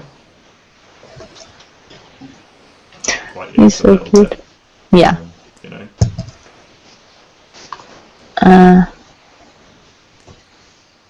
I so little, don't want to put him in danger yet. So one thing you could do to effectively throw Hugo up, and he can not like use him like a football, but just like, you know, give him a platform to launch out of your hands, and he can like flap up a little bit if you convey the like you want to follow the thing to him. So he can like go up and be like, oh, go this way, and come down again. And so he'll give you a sense. So he'll be like, oh, you need to go a little bit more to the right and stuff. And so you can go like 100 feet. And you can use him like that. Oh, what, to find the birds? Yeah. Like speak with animals and stuff like that as well. So if you wanted to use one of those spells or something like that, you could try and find some wildlife and communicate with that. Talk to that. Neo's not really got many useful skills in this department. He's just, as a paladin, he's not great in the woods. Hold on 2 seconds. Yeah, no worries. I'm just trying to throw out some suggestions of... Yeah, because I didn't really explain exactly how the skill challenge would be best applied. And this goes for all, like, if ever I say something's a skill challenge in the future, you can... You know, it's it's the same. You can. It's not just use your skills. It's use anything you've got to try and get a success or something like that.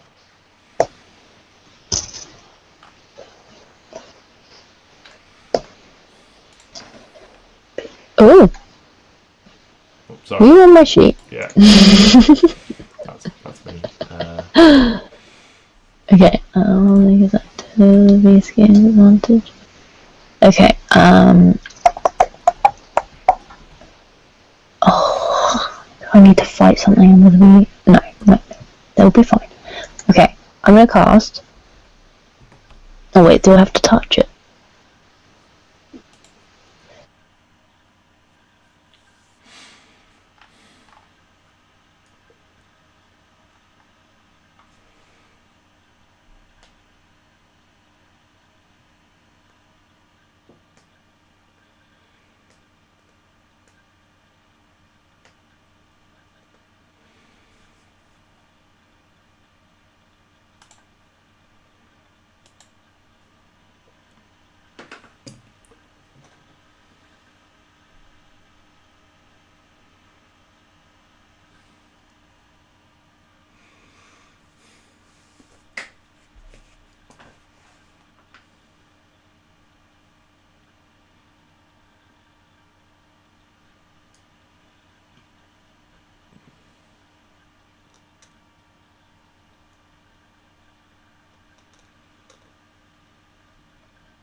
That's the call coming back because it dropped and I didn't realise. Didn't realise the call dropped. Thought you were just thinking intently in silence. Sorry about that. That's alright. I was just looking at other stuff, trying to, see if there's anything that I can help suggest for you. Right. Speak with animals it's not touch, is it? I don't know. Does it? You'd need to. Is it from the components part? No, hold on. Let me look at your sheet. Yeah, it's open. Speak with animals. You need the ability to comprehend, verbally communicate, visually, knowledge and awareness.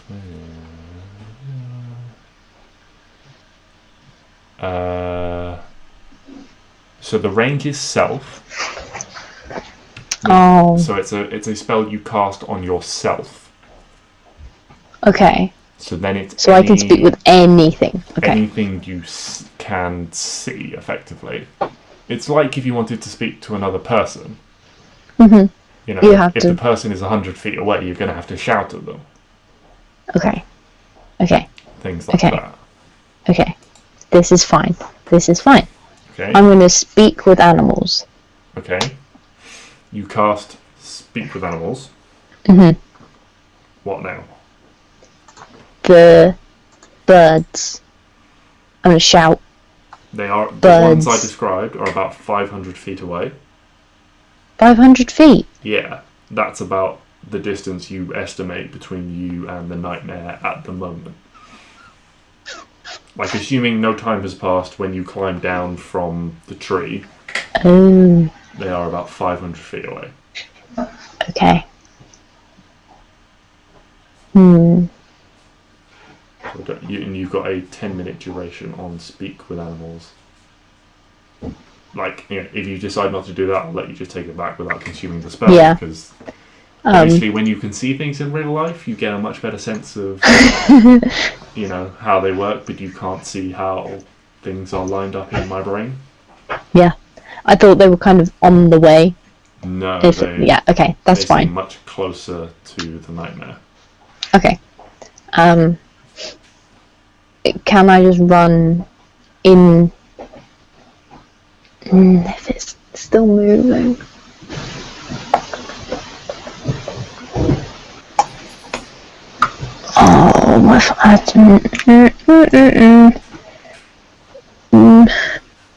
Can I just run in that direction for a while until I get close to it? Or is that not an option? Yeah. Yeah. I mean, it's not a great tactic because you risk losing it quite easily. I mean, if you want to try something like that, then I would probably say it would just be a straight D20 roll with no modifiers, just to see whether or not you end up in the right place. Or maybe like a straight wisdom roll to see if you can.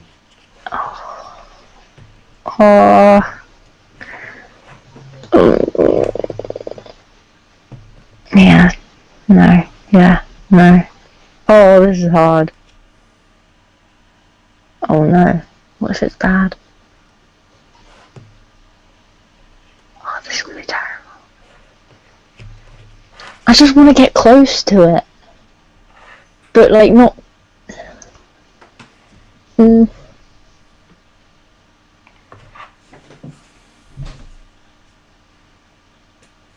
Okay. What would I do in this situation? I'd just run. Simple. 18. Perfect. Okay, I run. And then +2 to that, so it's a 16 on the dice. Yeah, so you just run. You kind of see it, and you just sort of go into like instinct mode, and you're just like, I'm just gonna book it. Like I know it's over there. I'm going. And so you like maybe give a shout to Neo or something like that to let him know, and then you just take off. Well, 500 feet isn't actually. I mean, you know, it's a fair ways to run. Yeah. But it's not, you know, a million miles away. It's technically within bowshot of you. Yeah. But you know, it's not going to take. It's not. You know, you're not going to be running for a long time. You're just sort of sprinting and things. Yeah, and so you're running. You do sort of sense or interpret the presence of these bird-like things overhead, which, as you start to get close, you actually realise they're very large and not any bird. They're definitely not a bird you've seen, but you don't have the chance because you're like running to go. Oh yeah, that's this thing. Yeah. Okay. You just sort of like one of them sort of like maybe like dives and swoops ahead of you, and you like hear it like break through some branches or something like that, and you just have a brief second of realization where you're like, that's not a small thing. Big bird. Yeah. And you've rolled an 18. How far like have I run when I see big bird? When I realise, oh no, big maybe bird. Like halfway. Halfway. Okay. Okay. Okay. I'm still running. Okay. Just for a little bit longer. Yeah. And then I'll slow down and be a bit more sneaky. When I'm like, yeah. Well, because we've kind of reached the end of it, I'm kind of going to just... Okay, wait. If I'm at the end, that's fine. You haven't got any more like passes or fails to effectively play with here. Yeah. So I'm going to go with you're just booking it. And off in the... like, it's only sort of maybe like 50 feet or so ahead of you, you start to see a little patch of like clear ground, and you're running, and you see this like flicker of flames as this thing sort of cuts this nightmare. You see it for the first time. You see this like flicker of flames, and you're like running, and you like break through the tree line onto this more open plain, and you see it for the first time. This nightmare is this coal black horse, and you're a druid and a ranger, and you have the time to appreciate what an actually fine specimen of animal this is. But it is this cold black horse, and where it should have any sort of long mane or long tail, and it doesn't seem to be it's not a, whatever this one is, it's not like a racehorse or anything like that. You can see it's got this, you could surmise that, like regular horses, there are many different types of nightmare, and this seems to be a much slower, plough horse type. It's a very, very big beast, very powerfully built, but it's got this long flaming mane, this long flaming tail, and it's sort of kicking up flames from around its hooves. Interestingly, it doesn't seem to be setting the ground or anything like that on fire. There's you can see on the grass, there's a few little scorch marks and stuff. And it's at that point, as you break through the tree lines and you see it properly, you notice, or you see one of these things, these huge winged creatures come down, and one of them comes over your head, and you feel this wave of air as it swoops over you, and another one comes from the side. It seems like they're working as almost like a hunting pack, one of them was harrying it out. Excuse me. And the one that was sort of waiting out in the open dives, and it hits this thing in the open, in the flank, and knocks it to the ground, and there's this great neighing, spectral sort of neighing, yeah. That's terrible. I can't do a horse neigh. You can imagine a horse neighing in pain, and it there's this big spray of earth as it's driven into the ground by this thing. And you can identify that this is not in fact a bird. It is a four-legged beast. Four-legged? Four-legged with wings. Oh. That's horrific. It is. How do I spell it? Oh, that is horrifying. It's not that, but I've turned to the page in the monster manual with flesh golem on it. Let me see. And it's horrifying. Oh, real, looks like a titan. It's a real stitched together Frankenstein. Oh. Yeah, flesh golem is creepy. Anyway, yep. The thing I'm looking for is, you can see it has eagle wings and the head of an eagle, and it has its front two legs are very large, very powerful talons. It's got a long tail, but its hind legs are more feline. Oh, no. Feathery body at the front, transitions smoothly into this, the liony one. It is a griffin. Yeah. Oh no. Yeah, and so this griffin has driven this nightmare into the ground, and it's trying to get up, but it's had to circle away for the time being. It hasn't managed to land on it, and this other one is about to swoop down on it. Oh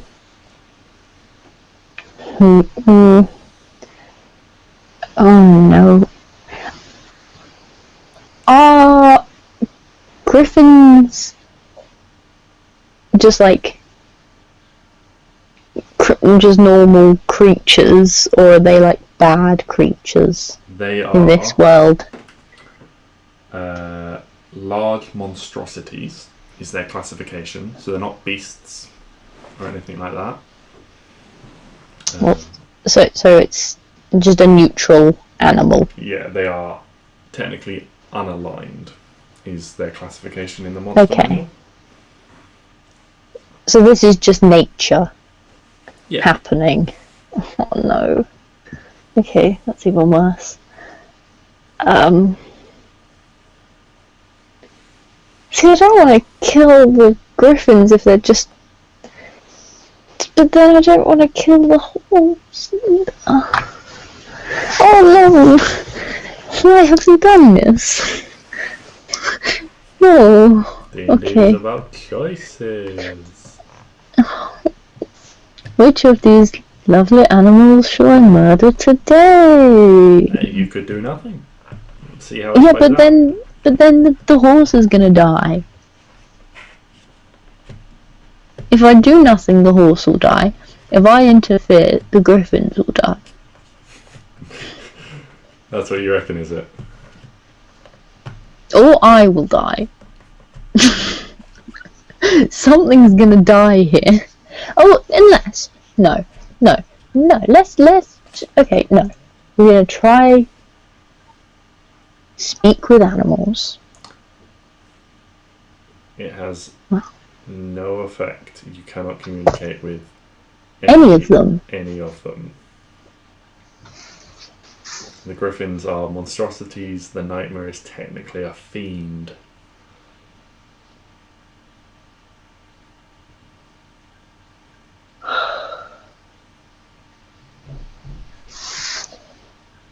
Hello? Hey, I've just wasted this spell, so Oh, how no, we I'm gonna doing? try and do the accent again. Yep. Ah, why have you done this to me? Yes. Are you sure this is the right time? Yeah, well, I'm having a nightmare, and not Good the not the horse kind. I don't. Oh no, this is horrendous. I just need some moral support.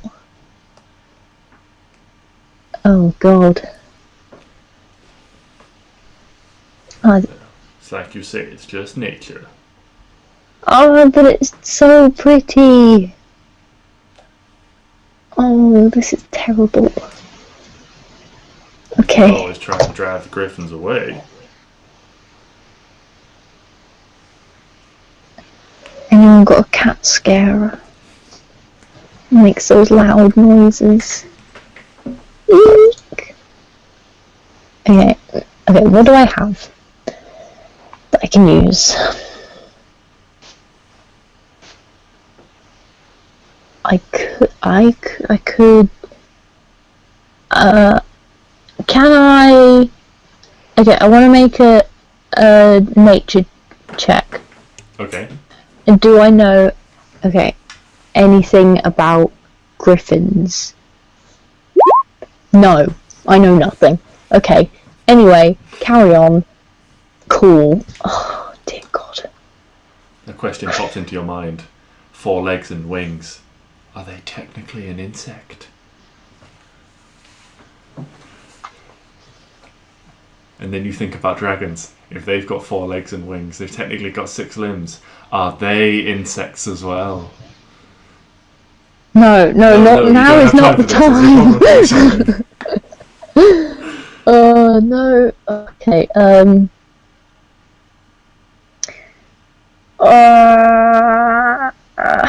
hold on, let me just read this, thing.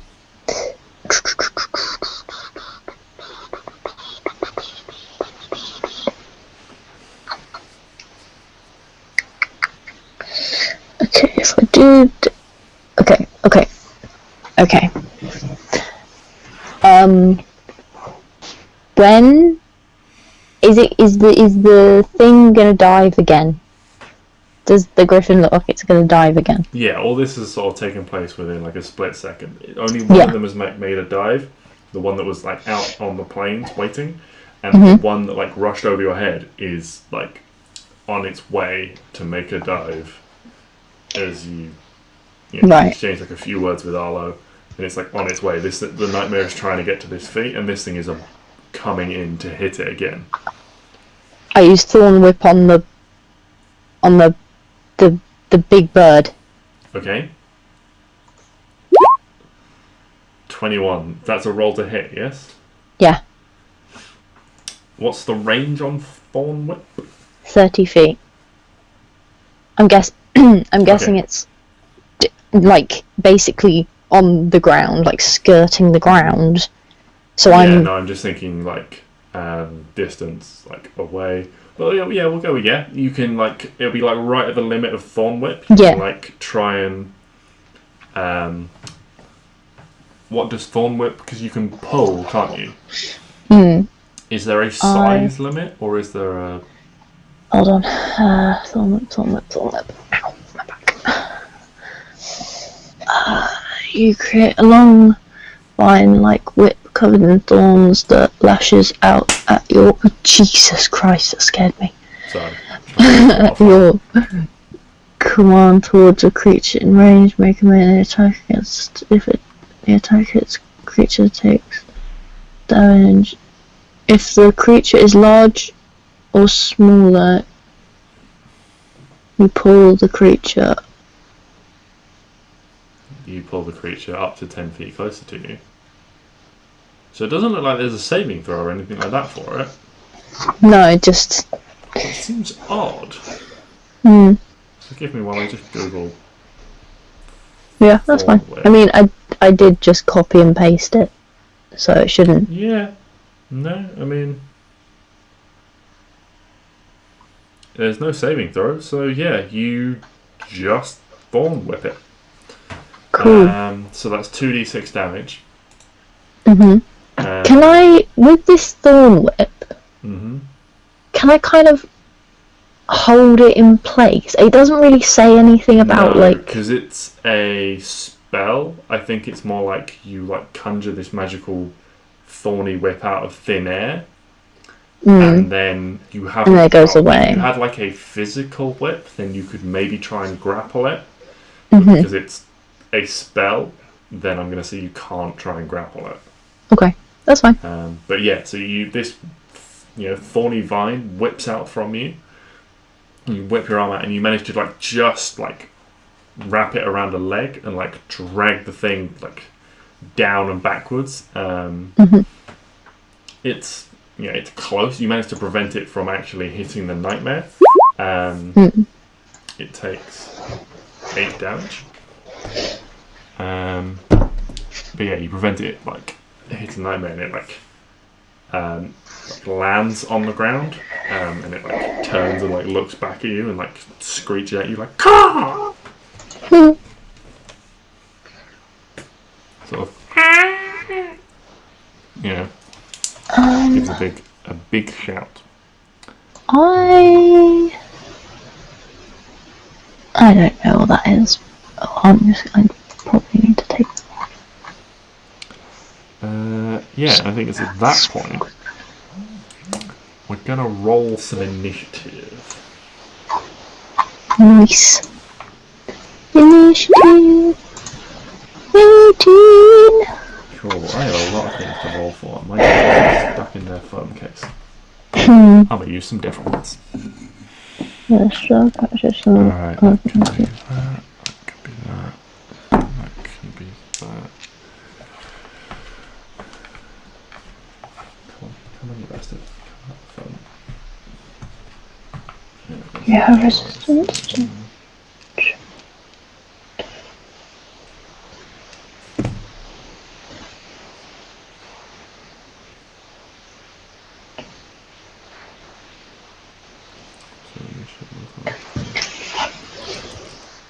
So, can I ask a quick question? yeah. Once you've let me know when you've finished what you're doing. Wait, hold on. That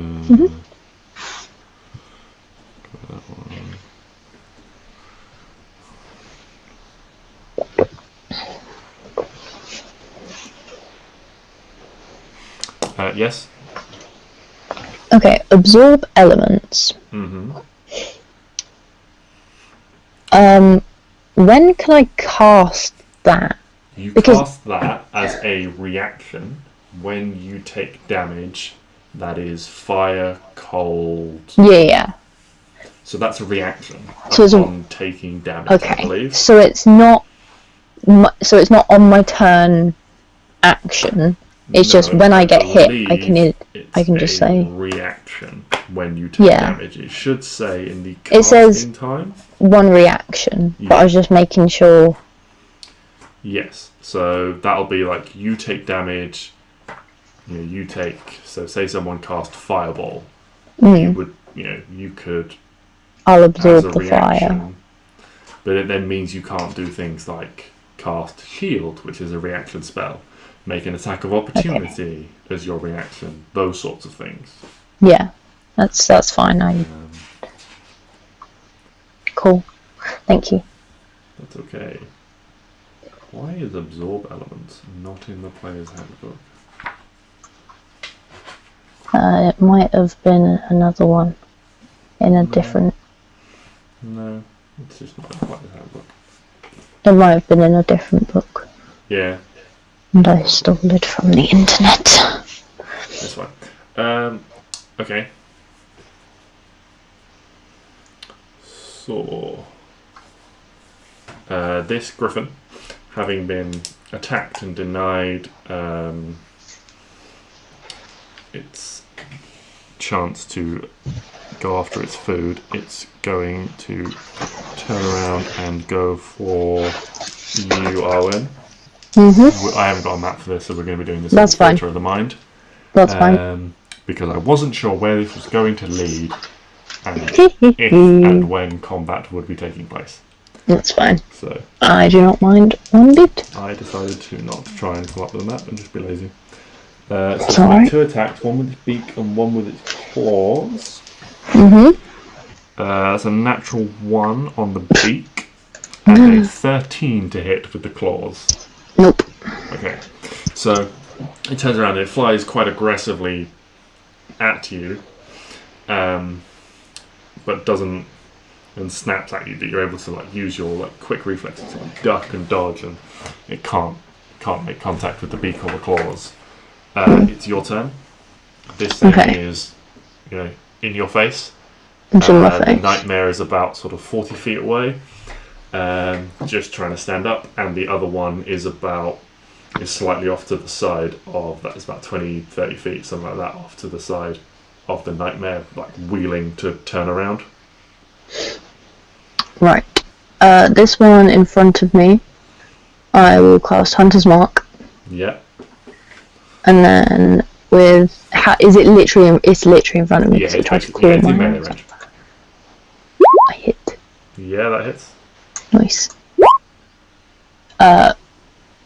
One hand. Okay, so that's 6 damage. And then that one, and that one. So 6 plus 12 is 18. Yeah. And then I'm just gonna do again. That hits. Yeah, one hand again. Yeah. So 9. And then just the Hunter's Mark this time. Oh, is that 6 or 8? That's 6. Thank you. Remind me of. I'm going to make a note. Remind So I'm going you. to make a note to sort that one out. What one? Just sort out that way of remembering that for you. Oh, okay. Another Yeah. 14. So 18 plus 14 is 32. Yes. Yes. Oh my god. Yeah. So you this thing comes at you, and you duck and dodge, and you get sort of inside its clawing foreleg, and you just quick stab right into sort of the gut of this thing, and so as you pull the knife out, it seems heavily injured by these 2 magically empowered blows. You possibly hit something vital on the inside. It's this griffin really doesn't like it. It screeches in your face and beats its wings like a horse rearing up away from something. It beats its wings and rears up as if it's gonna try and when Buckbeak didn't like Draco. Yes, exactly like that. That's what I thought of, but I wasn't going to make the Harry Potter reference. I will. So yes, exactly like that. It's yeah, and it rears up, rearing backwards as if to take off. Okay. You did Cool. 40 points of damage to this thing in, well, the Thorn Whip and one big stab. I Hell still can't yeah. get over that Colossus Slayer. It's so powerful at low levels. I am a treasure. Yeah. So the Nightmare gets up on its turn. It's weakened, but it does manage to get up. And it just sort of, it takes off, like, trying to run again in the opposite direction, so it's just continuing to move away. It doesn't look as quick as before. You can, like, quickly glance, it's not able to move at its full speed. But other than that, I'm sorry, I just need to get a different page with different stats. And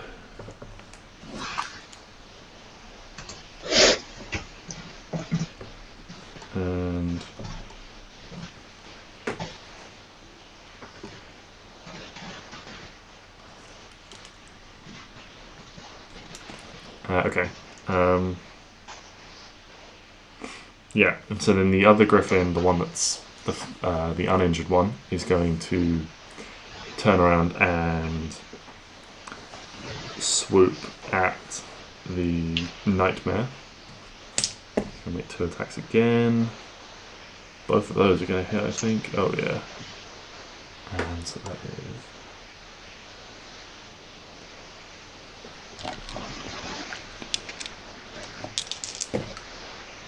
Oh, that's 3 ones on the damage dice. I rolled 2d6 and a d8 for its 2 attacks. And they both hit, and I rolled 3 ones.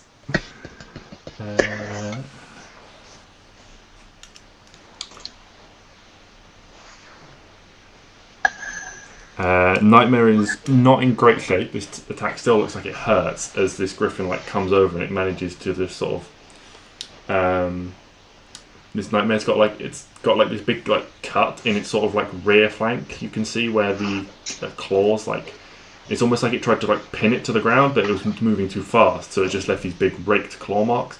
And as the griffin flies over, its like back legs like pop down. It like kicks this like injured leg on the Nightmare that's not able to like run at full speed, and it like stumbles again. It still maintains its feet, but yeah, it like hits, and it just lets out this whinnying cry as this wound is like, hit by these 2 like rear, like powerful rear legs.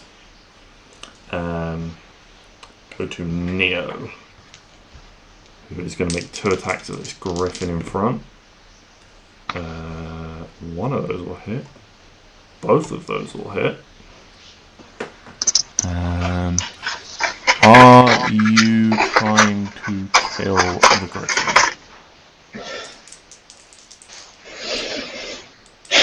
Can I just knock it out?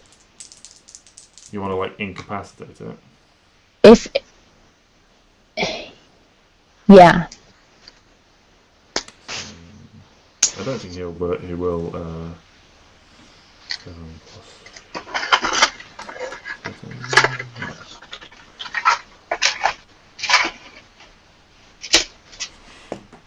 Yeah, so the Neo like steps up next to you and like takes these 2 like swipes, and he leaves like these sort of long, this like rearing up griffin. It like leaves these like long cuts in like the forearms of its like taloned claws.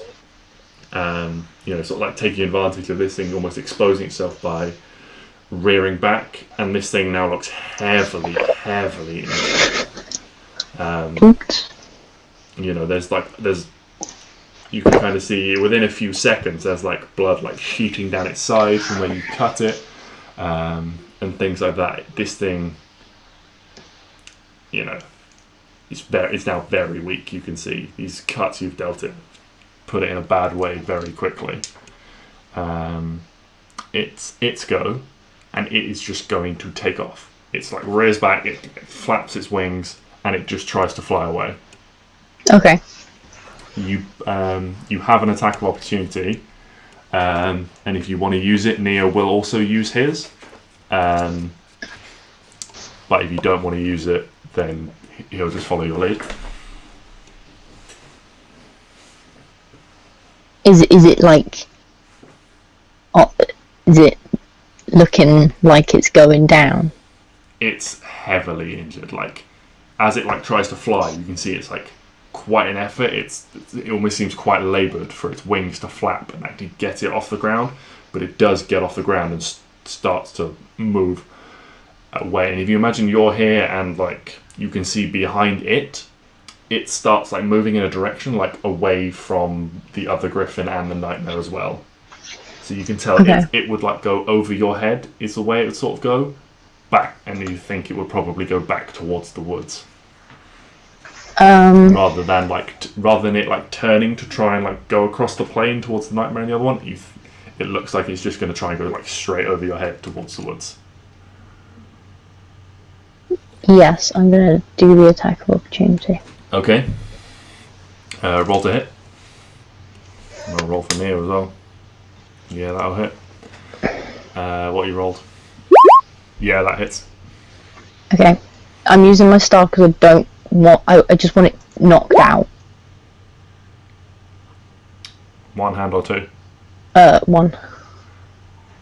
Yeah, you whip round, and as this thing is like trying to fly, I'm gonna say you bring the staff up, and as this wing comes down, you bring the staff down on like the joint of the wing, and the whole thing goes into spasm, and this thing like veers off sideways and just like crashes into the earth. Okay. Okay. It's gonna be fine. It will be fine. It will work out. It will be fine. You have effectively reduced it to 0.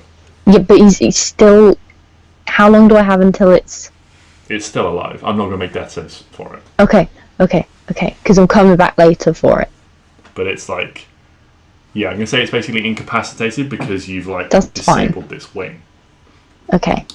He's sleeping. Whether or not you've like stunned it in such a way so that, like, you know when you take like a blow to the elbow or to the knee and you're like it goes all tingly and you can't like use that limb properly for a little bit. It's a bit like that, and with these like cuts that it's dealt on its forelegs, it's not going to be able to like walk or fly anywhere for a little while. Okay, yeah, that's fine.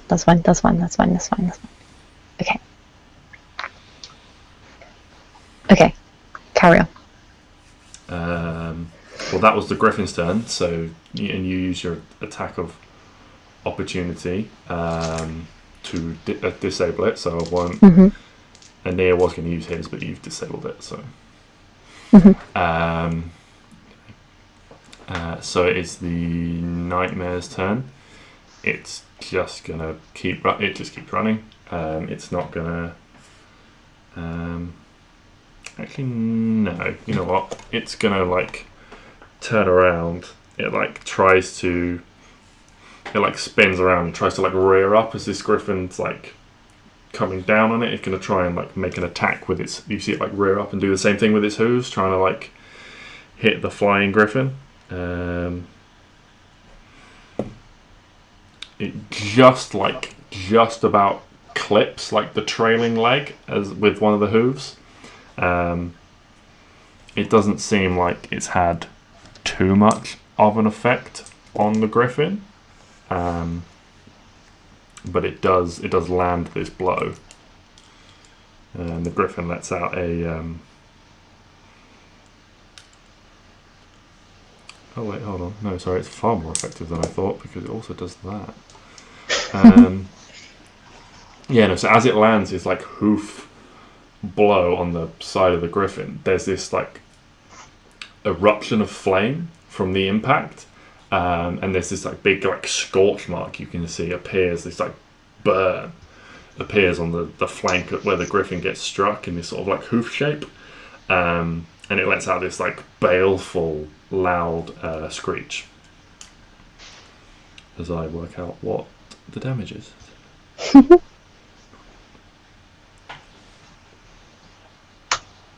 Maths. What are the numbers? Secret. Okay. Because numbers. Yeah.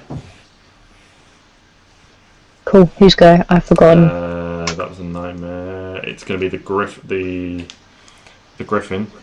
Mm-hmm. Sort of like beating its wings and like hovering over it. He's going to have another go at the Nightmare. There's 2 attacks. Both of those will hit. So that's those again. Ooh, that's a better roll. And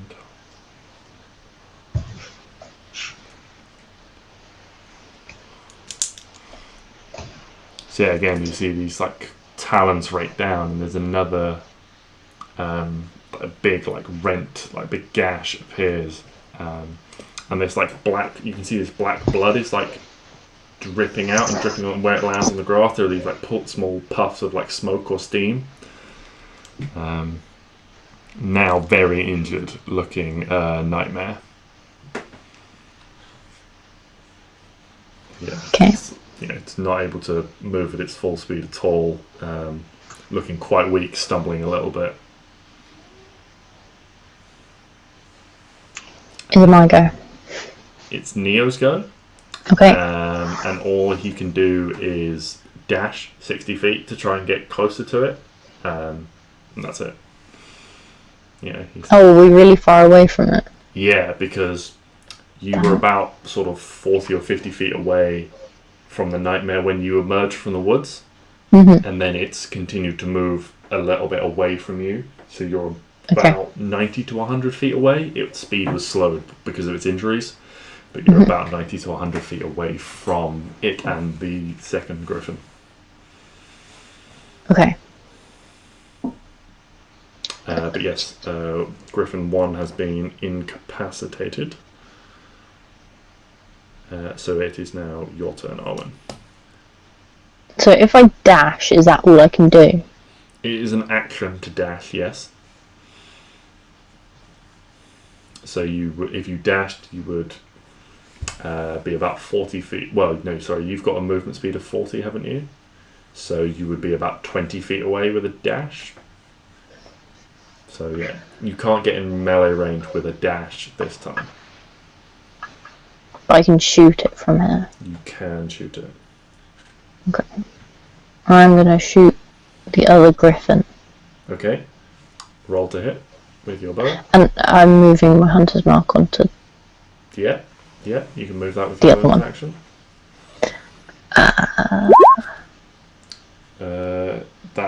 That does hit, yes.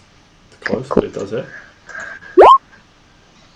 10 damage. 21. Okay, that's 21 on the first shot. Yeah, that'll hit. D6. Yeah. And 11 on the second shot, so that's 33 damage. Fuck me.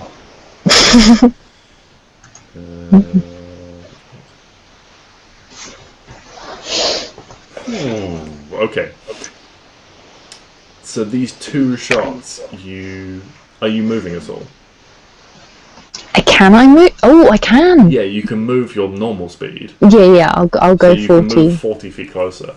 So yeah. you sort of move up, and as you do so, you draw the bow, and you slow down a little bit, and you take these 2 shots, and you just take your time, and you manage to catch the griffin, like both shots neatly clustered, close to the shoulder of the wing joint again, and this, like, again, you manage. It's almost like you get one on the upstroke and one on the downstroke, and lodge them sort of like close to the shoulder. And so this thing is now sort of really struggling to move its wing, and lets out this sort of like pitiful. It's not a screech of pain. It's almost just this sort of whine you hear over the distance. And it like drops in the air and like lands on the ground, and sort of, because it's sort of moving, it has to like skip a little bit, and it tries to take off again, but it like, you can see like as it lands on the ground, it orientates itself away from sort of the side where it got hit, like turning away as these like, and it's really, really struggling to like try and get itself off the ground again. It's very, again, severely injured after these 2 like super accurate shots. So is that down now? No, it's not. It's still conscious. Yeah. Is it like the other one, or is it? No, it's still it's still got conscious, hit it's not points. incapacitated. Okay, cool. But it's heavily injured. And like the other one, looks like after taking these blows, it doesn't want to mess around anymore. Lunch isn't worth this, and so it's just going to try and get out of there. No.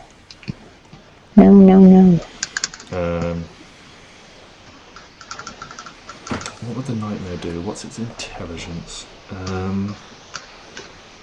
They are intelligent creatures.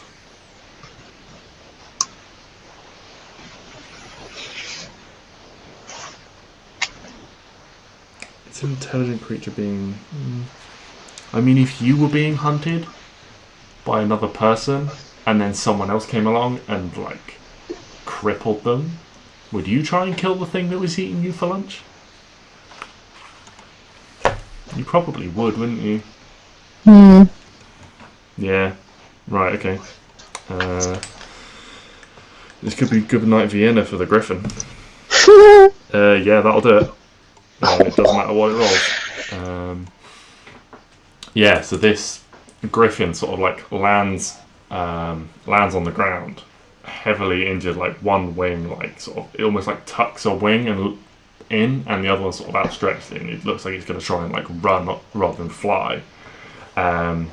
And the nightmare, like having wheeled around to attack it before, like just comes up on it with two hooves, just like slams it into this into the injured side and just smashes down on this wing, and you hear like multiple cracks as these heavy, like, you know, cart horse hooves just crunch through this bird-like wing and through you see this like stave in the rib cage. And this is like, you know, again, like these two like big like puffs of like columns of fire like spout up from the impact, and there's like this sizzling, and there's just this sort of like croak, or, you know, like there's like the life is snuffed out from this griffin. Yeah, it smells like burning feathers and hair.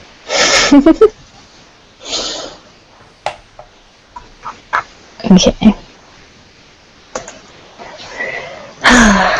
Yeah, the nightmare just sort of like turns and like tosses its mane and like starts sort of like limping away. Okay. Are we technically out of initiative now? Yeah, I'll say we'll drop initiative for the time. Okay. I'm gonna go up to it.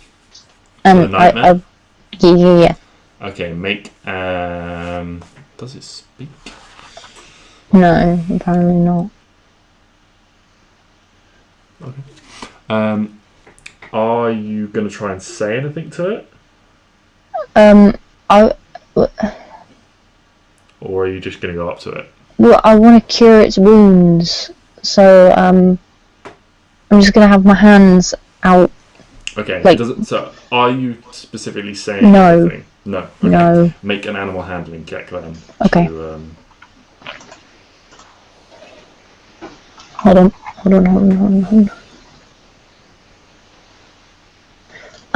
I can have advantage on animal handling check as long as you're familiar with the type of creature you're attempting to make the check on. I'm going to no on familiar. Okay. I was just making sure. Yeah, because you rolled badly to identify nightmare earlier. You rolled that. I think it was a natural 1 earlier on your nature check. Hold on, I'm going to scroll up and check. No, we don't need to check. We don't need to check. Yeah, it was a natural 1 on your nature check. So, I know. Yeah. Oh.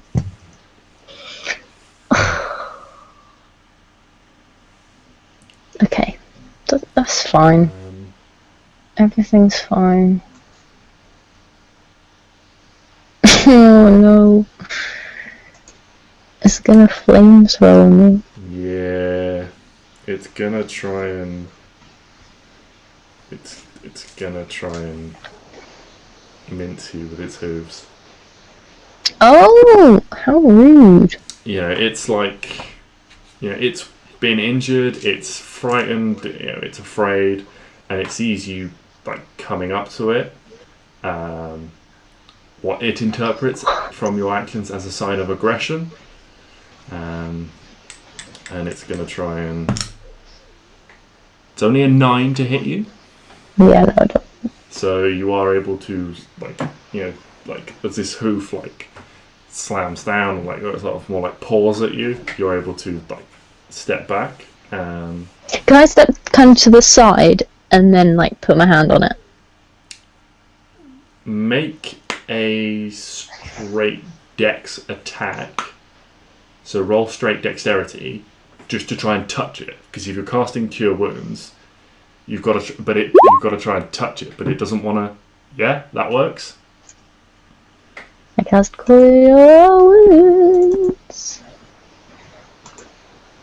Oh no, hold on. I know where it is. There it is. Oh god, hold on. Clear that. Why not? Oh. That sucks. Oh well. It's alright. You heal it 8 hit points. Yeah.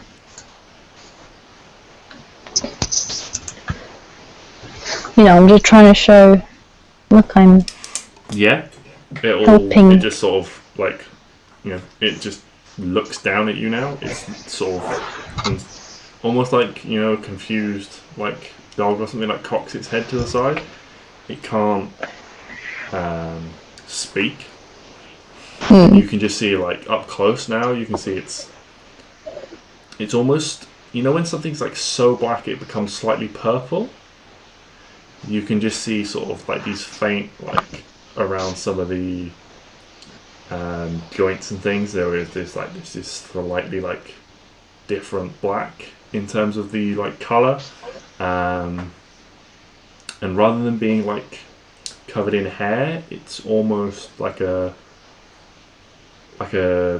stone, maybe, or something like that. It's got this just, like, smooth finish to it.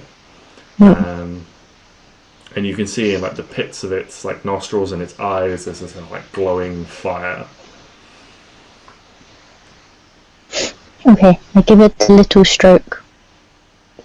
You try to... Just to... As you sort of, like, reach out for it again, it, like, skitters back a little bit. It still doesn't really want you touching it. It's quite injured. Oh. Do you say anything? Well, it doesn't understand me, does it? I Speak can't. with animals didn't work on it because it's a fiend. Okay, I'll just say I'm not gonna hurt you.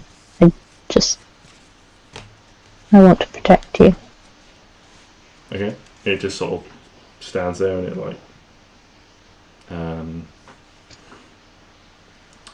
you know, you get the sense from, like, looking at it, even though it's not a, you know, it's not a human or something, it's not even like a regular animal, it's this sort of mythical beast. You get this sort of, like, understanding. You can, like, you know, you have this instinct, and you get the sense that it has understood your words. Oh, yay! Cool. Okay, can I now try and stroke it? Yeah. Yay! Another animal handling check for me. Okay, please. Yeah, you step up to stroke it, and it still seems, like, quite tense, like a coiled spring, like it's still not sure. It doesn't. It's like it's waiting for something. It's not. You know, it's on edge. It's hurt still. It's badly hurt still. It's just. Yeah.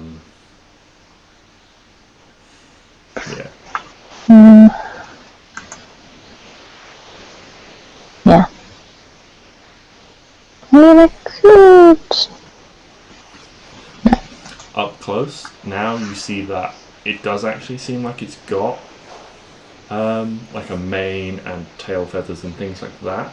It just seems like they are engulfed in this fire.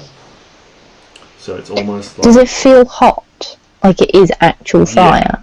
Yeah, it feels like actual fire. Okay. Oh god. I might ask it. It's more like... You know when... do you remember at school we did, like, methane bubbles in your hands? Oh yeah. So even though like technically your hands were on fire for a little bit, it's not like on fire. And you know, like for like special effects and stuff, they can like coat someone in like a protective layer and then coat the outside of that in something flammable and set that on fire. It's almost like that for the hair. Okay. But it would still burn me. Yeah, you can still like you're like stroking its neck and you can still feel this intense heat. You start like sweating and perspiring a little bit from being so close to it. Okay. I might ask it. Is there any way I could have one of your hairs? If not, that's fine. You just go on your way. Stay out of trouble. No. Make a perception check for me. 25. Excellent. Natural 20. So it fixes you with this look, and you interpret it to be quizzical, as in questioning, as to sort of why, basically. This woman wants it. I don't know why I'm doing it. I'm not gonna lie. I'm trying to make friends. I just want friends, and I'm not very good. I don't know why I'm doing it. Arwen's questioning everything now.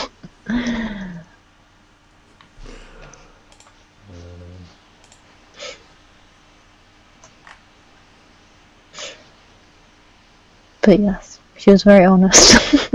Please, can I have your hair? Yeah. Is there anything else you want to do? Do you want to try and heal it again? Anything else like that, or? I'll heal it again. I'll try. Okay. Cool. 7, 1. 9. Okay. So you like stroke it. You heal it some more.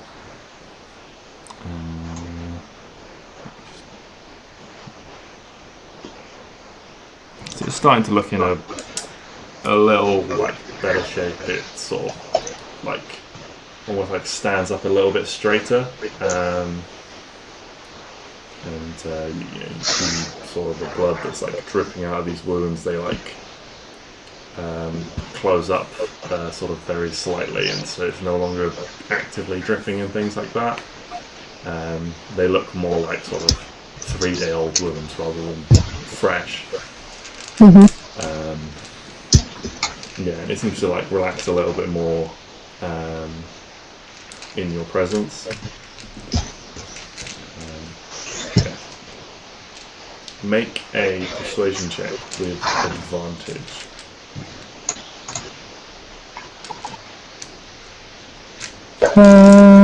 Sweet. 18. Excellent. Yeah. So this thing it's a big horse. It's this. As I say, it keeps saying like cart horse physique, so it's a tall horse, and it seems to have some control over it.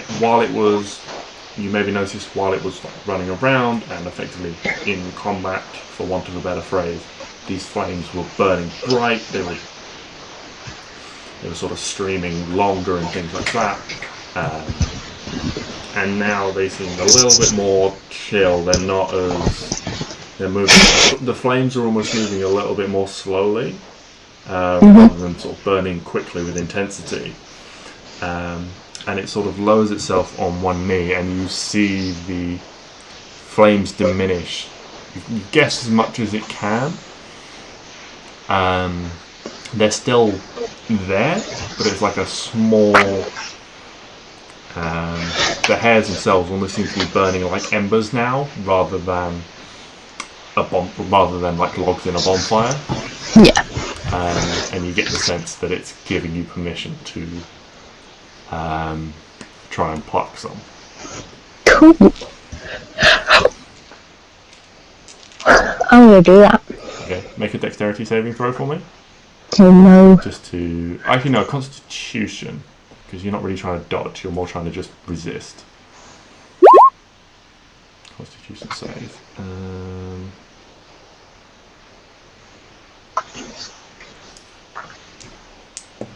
You take 2 fire damage as you pluck and roll a d4 for me.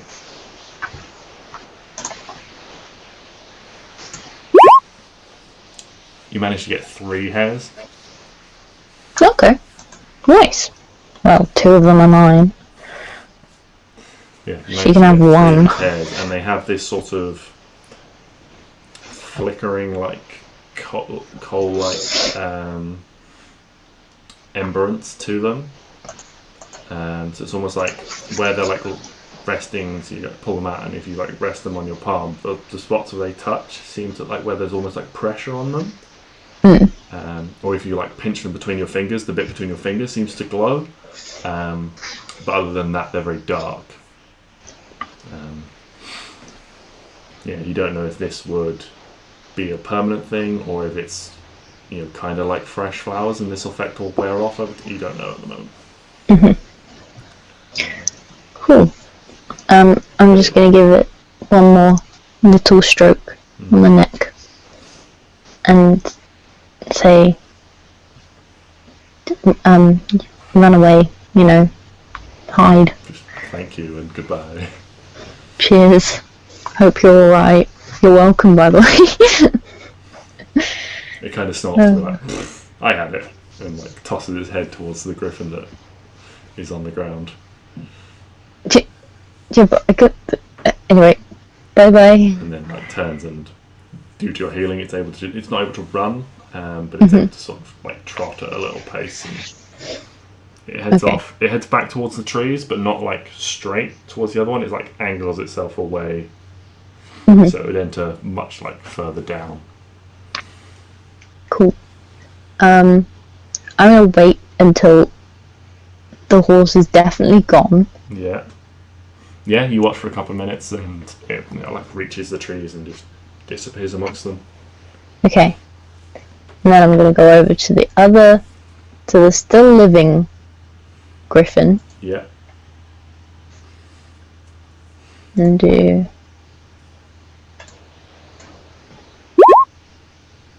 cure wounds. Okay. So that puts that on that amount.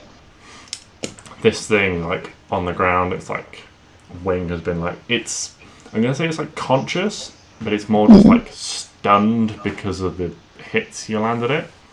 And it like turns its head to watch you coming, but it can't really stop you. It like tries to like snap its beak at you to like keep you back. But you walk up and you like lay your hand on it and you mutter the words, and the healing magic flows out of you into the griffin, and you see it's like mainly like the one like stunned wing, or maybe you like maybe focus more on the like sort of more mortally working wounds, like you put your hand on the side or something, and like the bleeding, it's still like covered in this blood that's like sort of starting to dry, but you get the sense that it's not gonna bleed out anymore. Yeah, but it's like it's sort of trying to like turn on the ground and like snap at you still. Well, I'll just. And you get the sense if you like it's gonna try and go for you even though you've healed it. Like. I know. I'll just give it a little rub and then me and Neo are running. You back. Yeah, it's not in like any like shape to go anywhere any quickly, but it's like if you went too near the head, it would like try and have a go. I just give it a little stroke. So you're able to like, where are you stroking it? Like you trying to stroke the head? Back. On its back. On its back. Like away from the dangerous bits. Yeah. Yeah, that's fine then. You can do that, no problem. Then you can back away and just start heading off with Neo. Yeah. Cool. I do that. Yeah. You do that. Okay. Yeah, it's a bit like, fucking hell. That was, yeah. A bit much.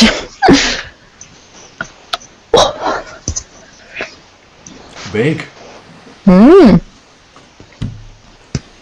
You saw a fire horse? How exciting. Now back to the scrapbook. The scrapbook.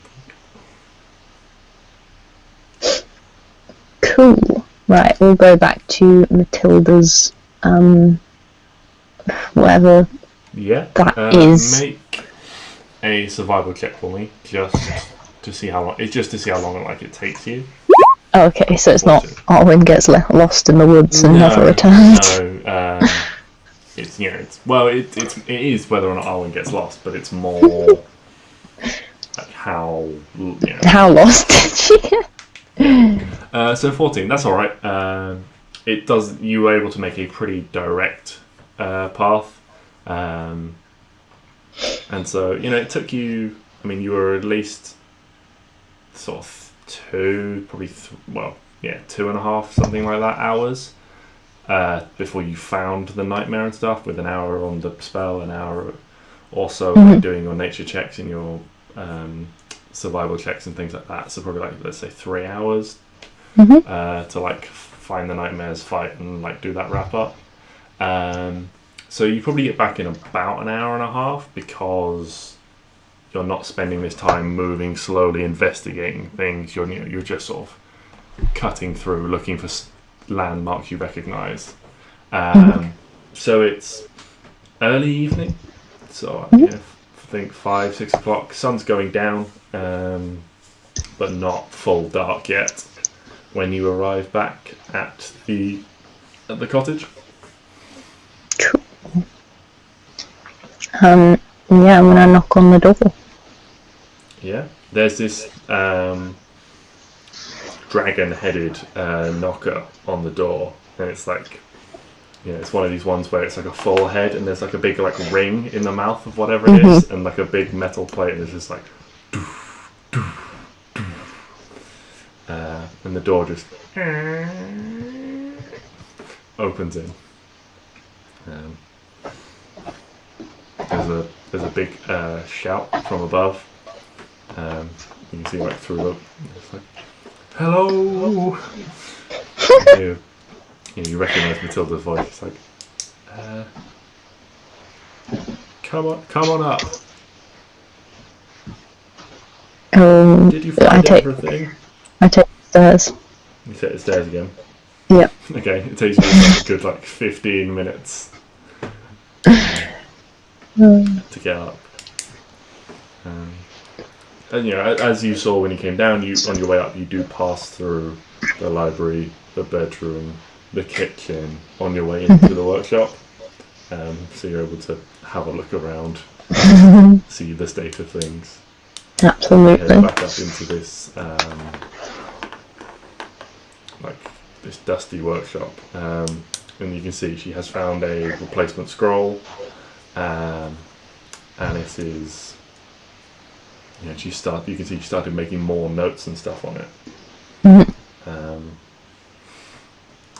Also, some of the stuff you kind of recognize that on your way up, a few of the things the bed had been the covers had just been straightened on it.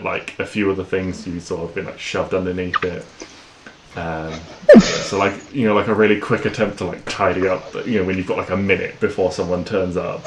Just some socks under the carpet. Yeah, exactly. All those sorts of things. Mugs, all one of the cupboards hadn't quite shut properly. You see all the dirty plates have just been stacked in the cupboard.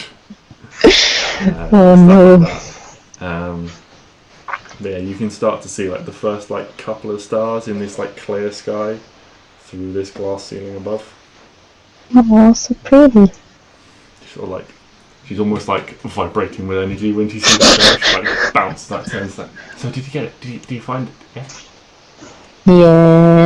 Yes. Nice. Can I? She had I don't know. What did you buy in Denderport? I had coffee. Oh, there you go. You handed all the hairs? No, one. Just one? Yeah. Okay. She only wanted one. Right? Is this all you managed to get? Just yeah. One? Is that okay? Make a deception check for me. Oh, damn it. Oh no. Oh.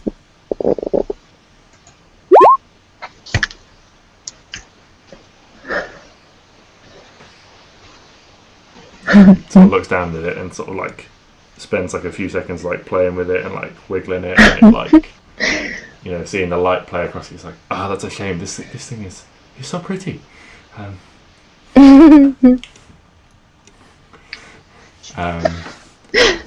Yeah, she just seems to believe that you've only managed to get the one.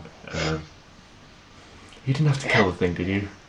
No. I mean, I guess not if you only got the one. Otherwise, there'd be more. But oh yeah. You do look a bit messy, though. Yeah. She suddenly realizes that you're like covered in blood. It's like, I'm a bit squeamish. No. What happened? I kind of like her now. She was excited by the pretty lights. What happened to you? You're a bit. Oh yeah. There was. You don't want to know. If you're squeamish about this, you don't want to know. What did you do? She kind of like holds up the hair and like almost like. Oh no, it's fine. Most lived. I didn't kill anyone. It was the horse. The horse killed the griffin. The horse that killed a griffin. But I did as much healing as I could.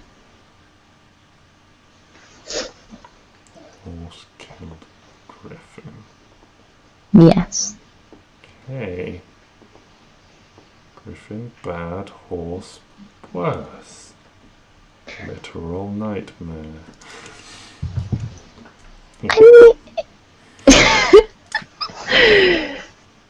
Yes. Well, I'm going to be having nightmares about that one.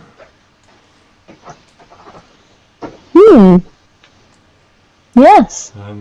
Thank you for this. You're welcome. Did you use my scroll?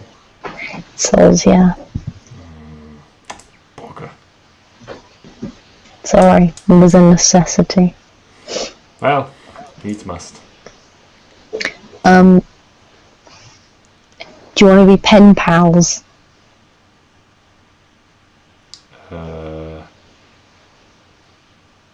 Yeah? Cool. Sure. Nice. Don't really know where I'm going to end up. Me neither. That might make it tricky. Yeah.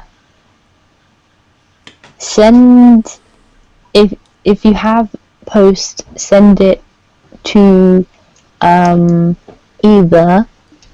it to the temple or for the orcs in Denderport. I see. Well, hold on. Let me see what I've got. She starts like digging through her cupboards and she's like tossing things out. Like she pulls up a crossbow and tosses it to the side, and then like a saucepan and stuff like that. And like all sorts of like random detritus that she like it seems like she uses for her experiments in like various other ways.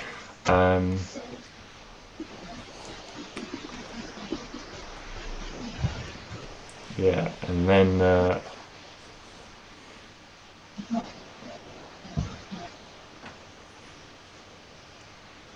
she pulls out a like a small like wooden box. It's like where? It's like all the time. She's like, where is it? I know it was in the back here. Yes. And so she's like, yes, I think it's aha. And she pull it. This box you see has been carved with like two little faces on it, sort of like in profile, looking at each other. She puts it down and like flips open the lid, and inside are two smooth stones, and one is, you can see they've been like worked and machined, so they're polished, and one is they're like flat discs, sort of like ovate discs, and one is this like sort of black dark grey colour around the outside, and has this sort of creamy white ring, like circle in the middle with like this, the dark ring on the outside, and the other one is the mirror of it, so it's dark in the middle and sort of like light on the outside. It's like, never really had much use for these.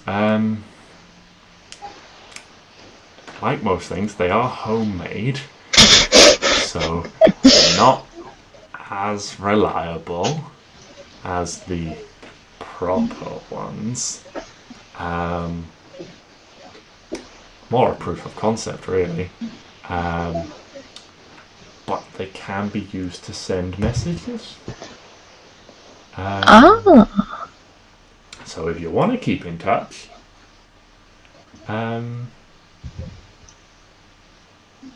yeah. Woohoo! And she'll like sort of hold the box. Which one do you want? The dark one. The one that looks the most mysterious and brooding. Do you want the one with the black in the middle or the black on the outside? Black on the outside. Okay.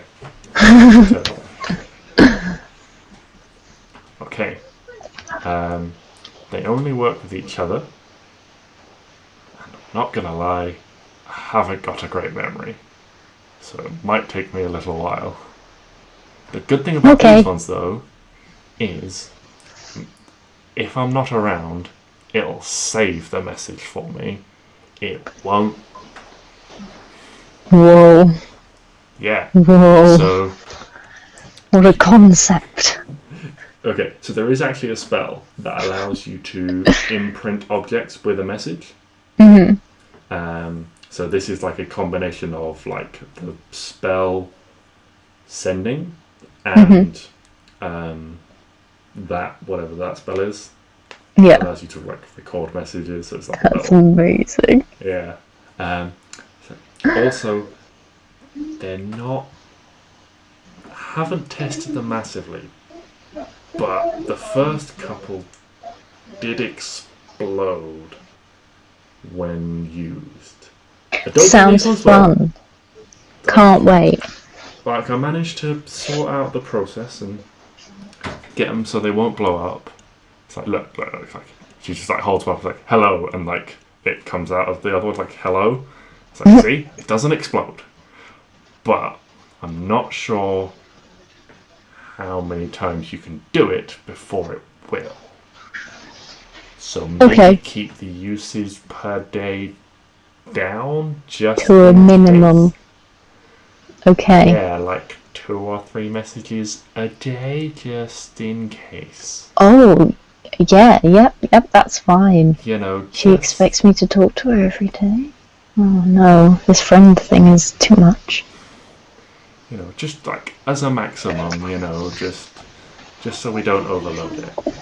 Yes. If it takes me a little while to get back, it'll save the message. Cool. So don't worry about it if I don't reply for a little while. Okay. As you can probably tell, I'm a mite erratic. No. It's one of the reasons why I live alone.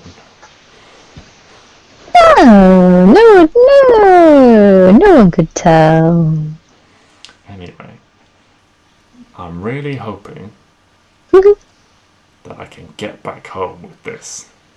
And I can get it wrong again. I hope so. The only problem is if Good this is luck. the closest nightmare, I need the closest something else to where I was. What's the name of where You were. But if I get it wrong, but right, but wrong Did again, you I have- don't want to bring an entire village here. But did you have like a gnome or something outside your house? Not like a real gnome. I mean like a god.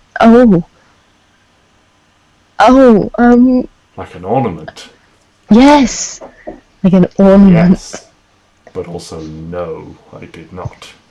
Oh. What about the next door neighbour's ornament? No neighbours. Oh. What about a rock? You exploded them. No. The explosions put people. Oh, why okay. I thought you exploded them. No, that's why I live alone. In a house far away from other people. Yes, do you have a nice rock? Well, I'll have a think and see if I can work it out. Okay, well, But maybe tomorrow. good idea. You sleep it off. Sleep on it. Yes. Have a sleep. Yes.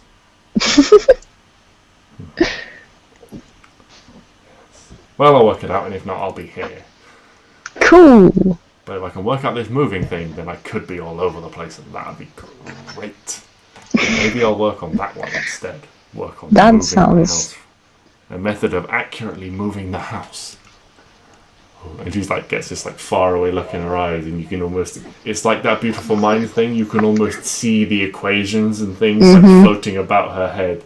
And she's like sorry, Okay. distracted. I'm going to leave you to that, and Okay, well, it's Head been a out. pleasure. yes, it has. Indeed. Thank you so much. You're welcome. I hope to hear from you again. Yes. Maybe. Fingers crossed.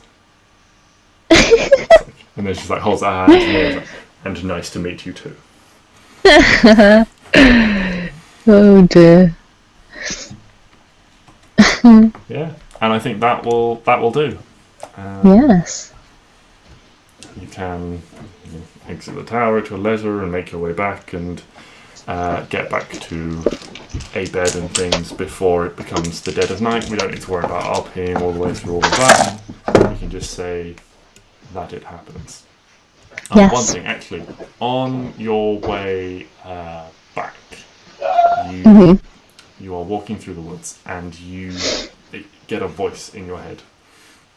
Ooh. It is the voice of Helga. And he says like, "Hello, Arwen. I have arranged a ship for you. It leaves in 2 days. Let me know if this is convenient. You can reply to me. You can reply to this message." So if you think up a no more than 25 word reply, you can reply to... Yes. Thank you, Helga. My best friend. Yay, we're friends. Friend. Friends. Okay, that seems to cover it. Cool. Okay, you don't get another message Oh. because it's unlike anything like the cantrip message, which you can use over and over again. Sending is an actual spell, so that Yeah. limited usage. But she's a cleric, so you know that Nice. as well. Woohoo! Best friend. Well, except Neo, who is my bestest of all the friends. Yeah, and that was all in your head, so Neo wouldn't have heard any of that and wouldn't have heard you going friend.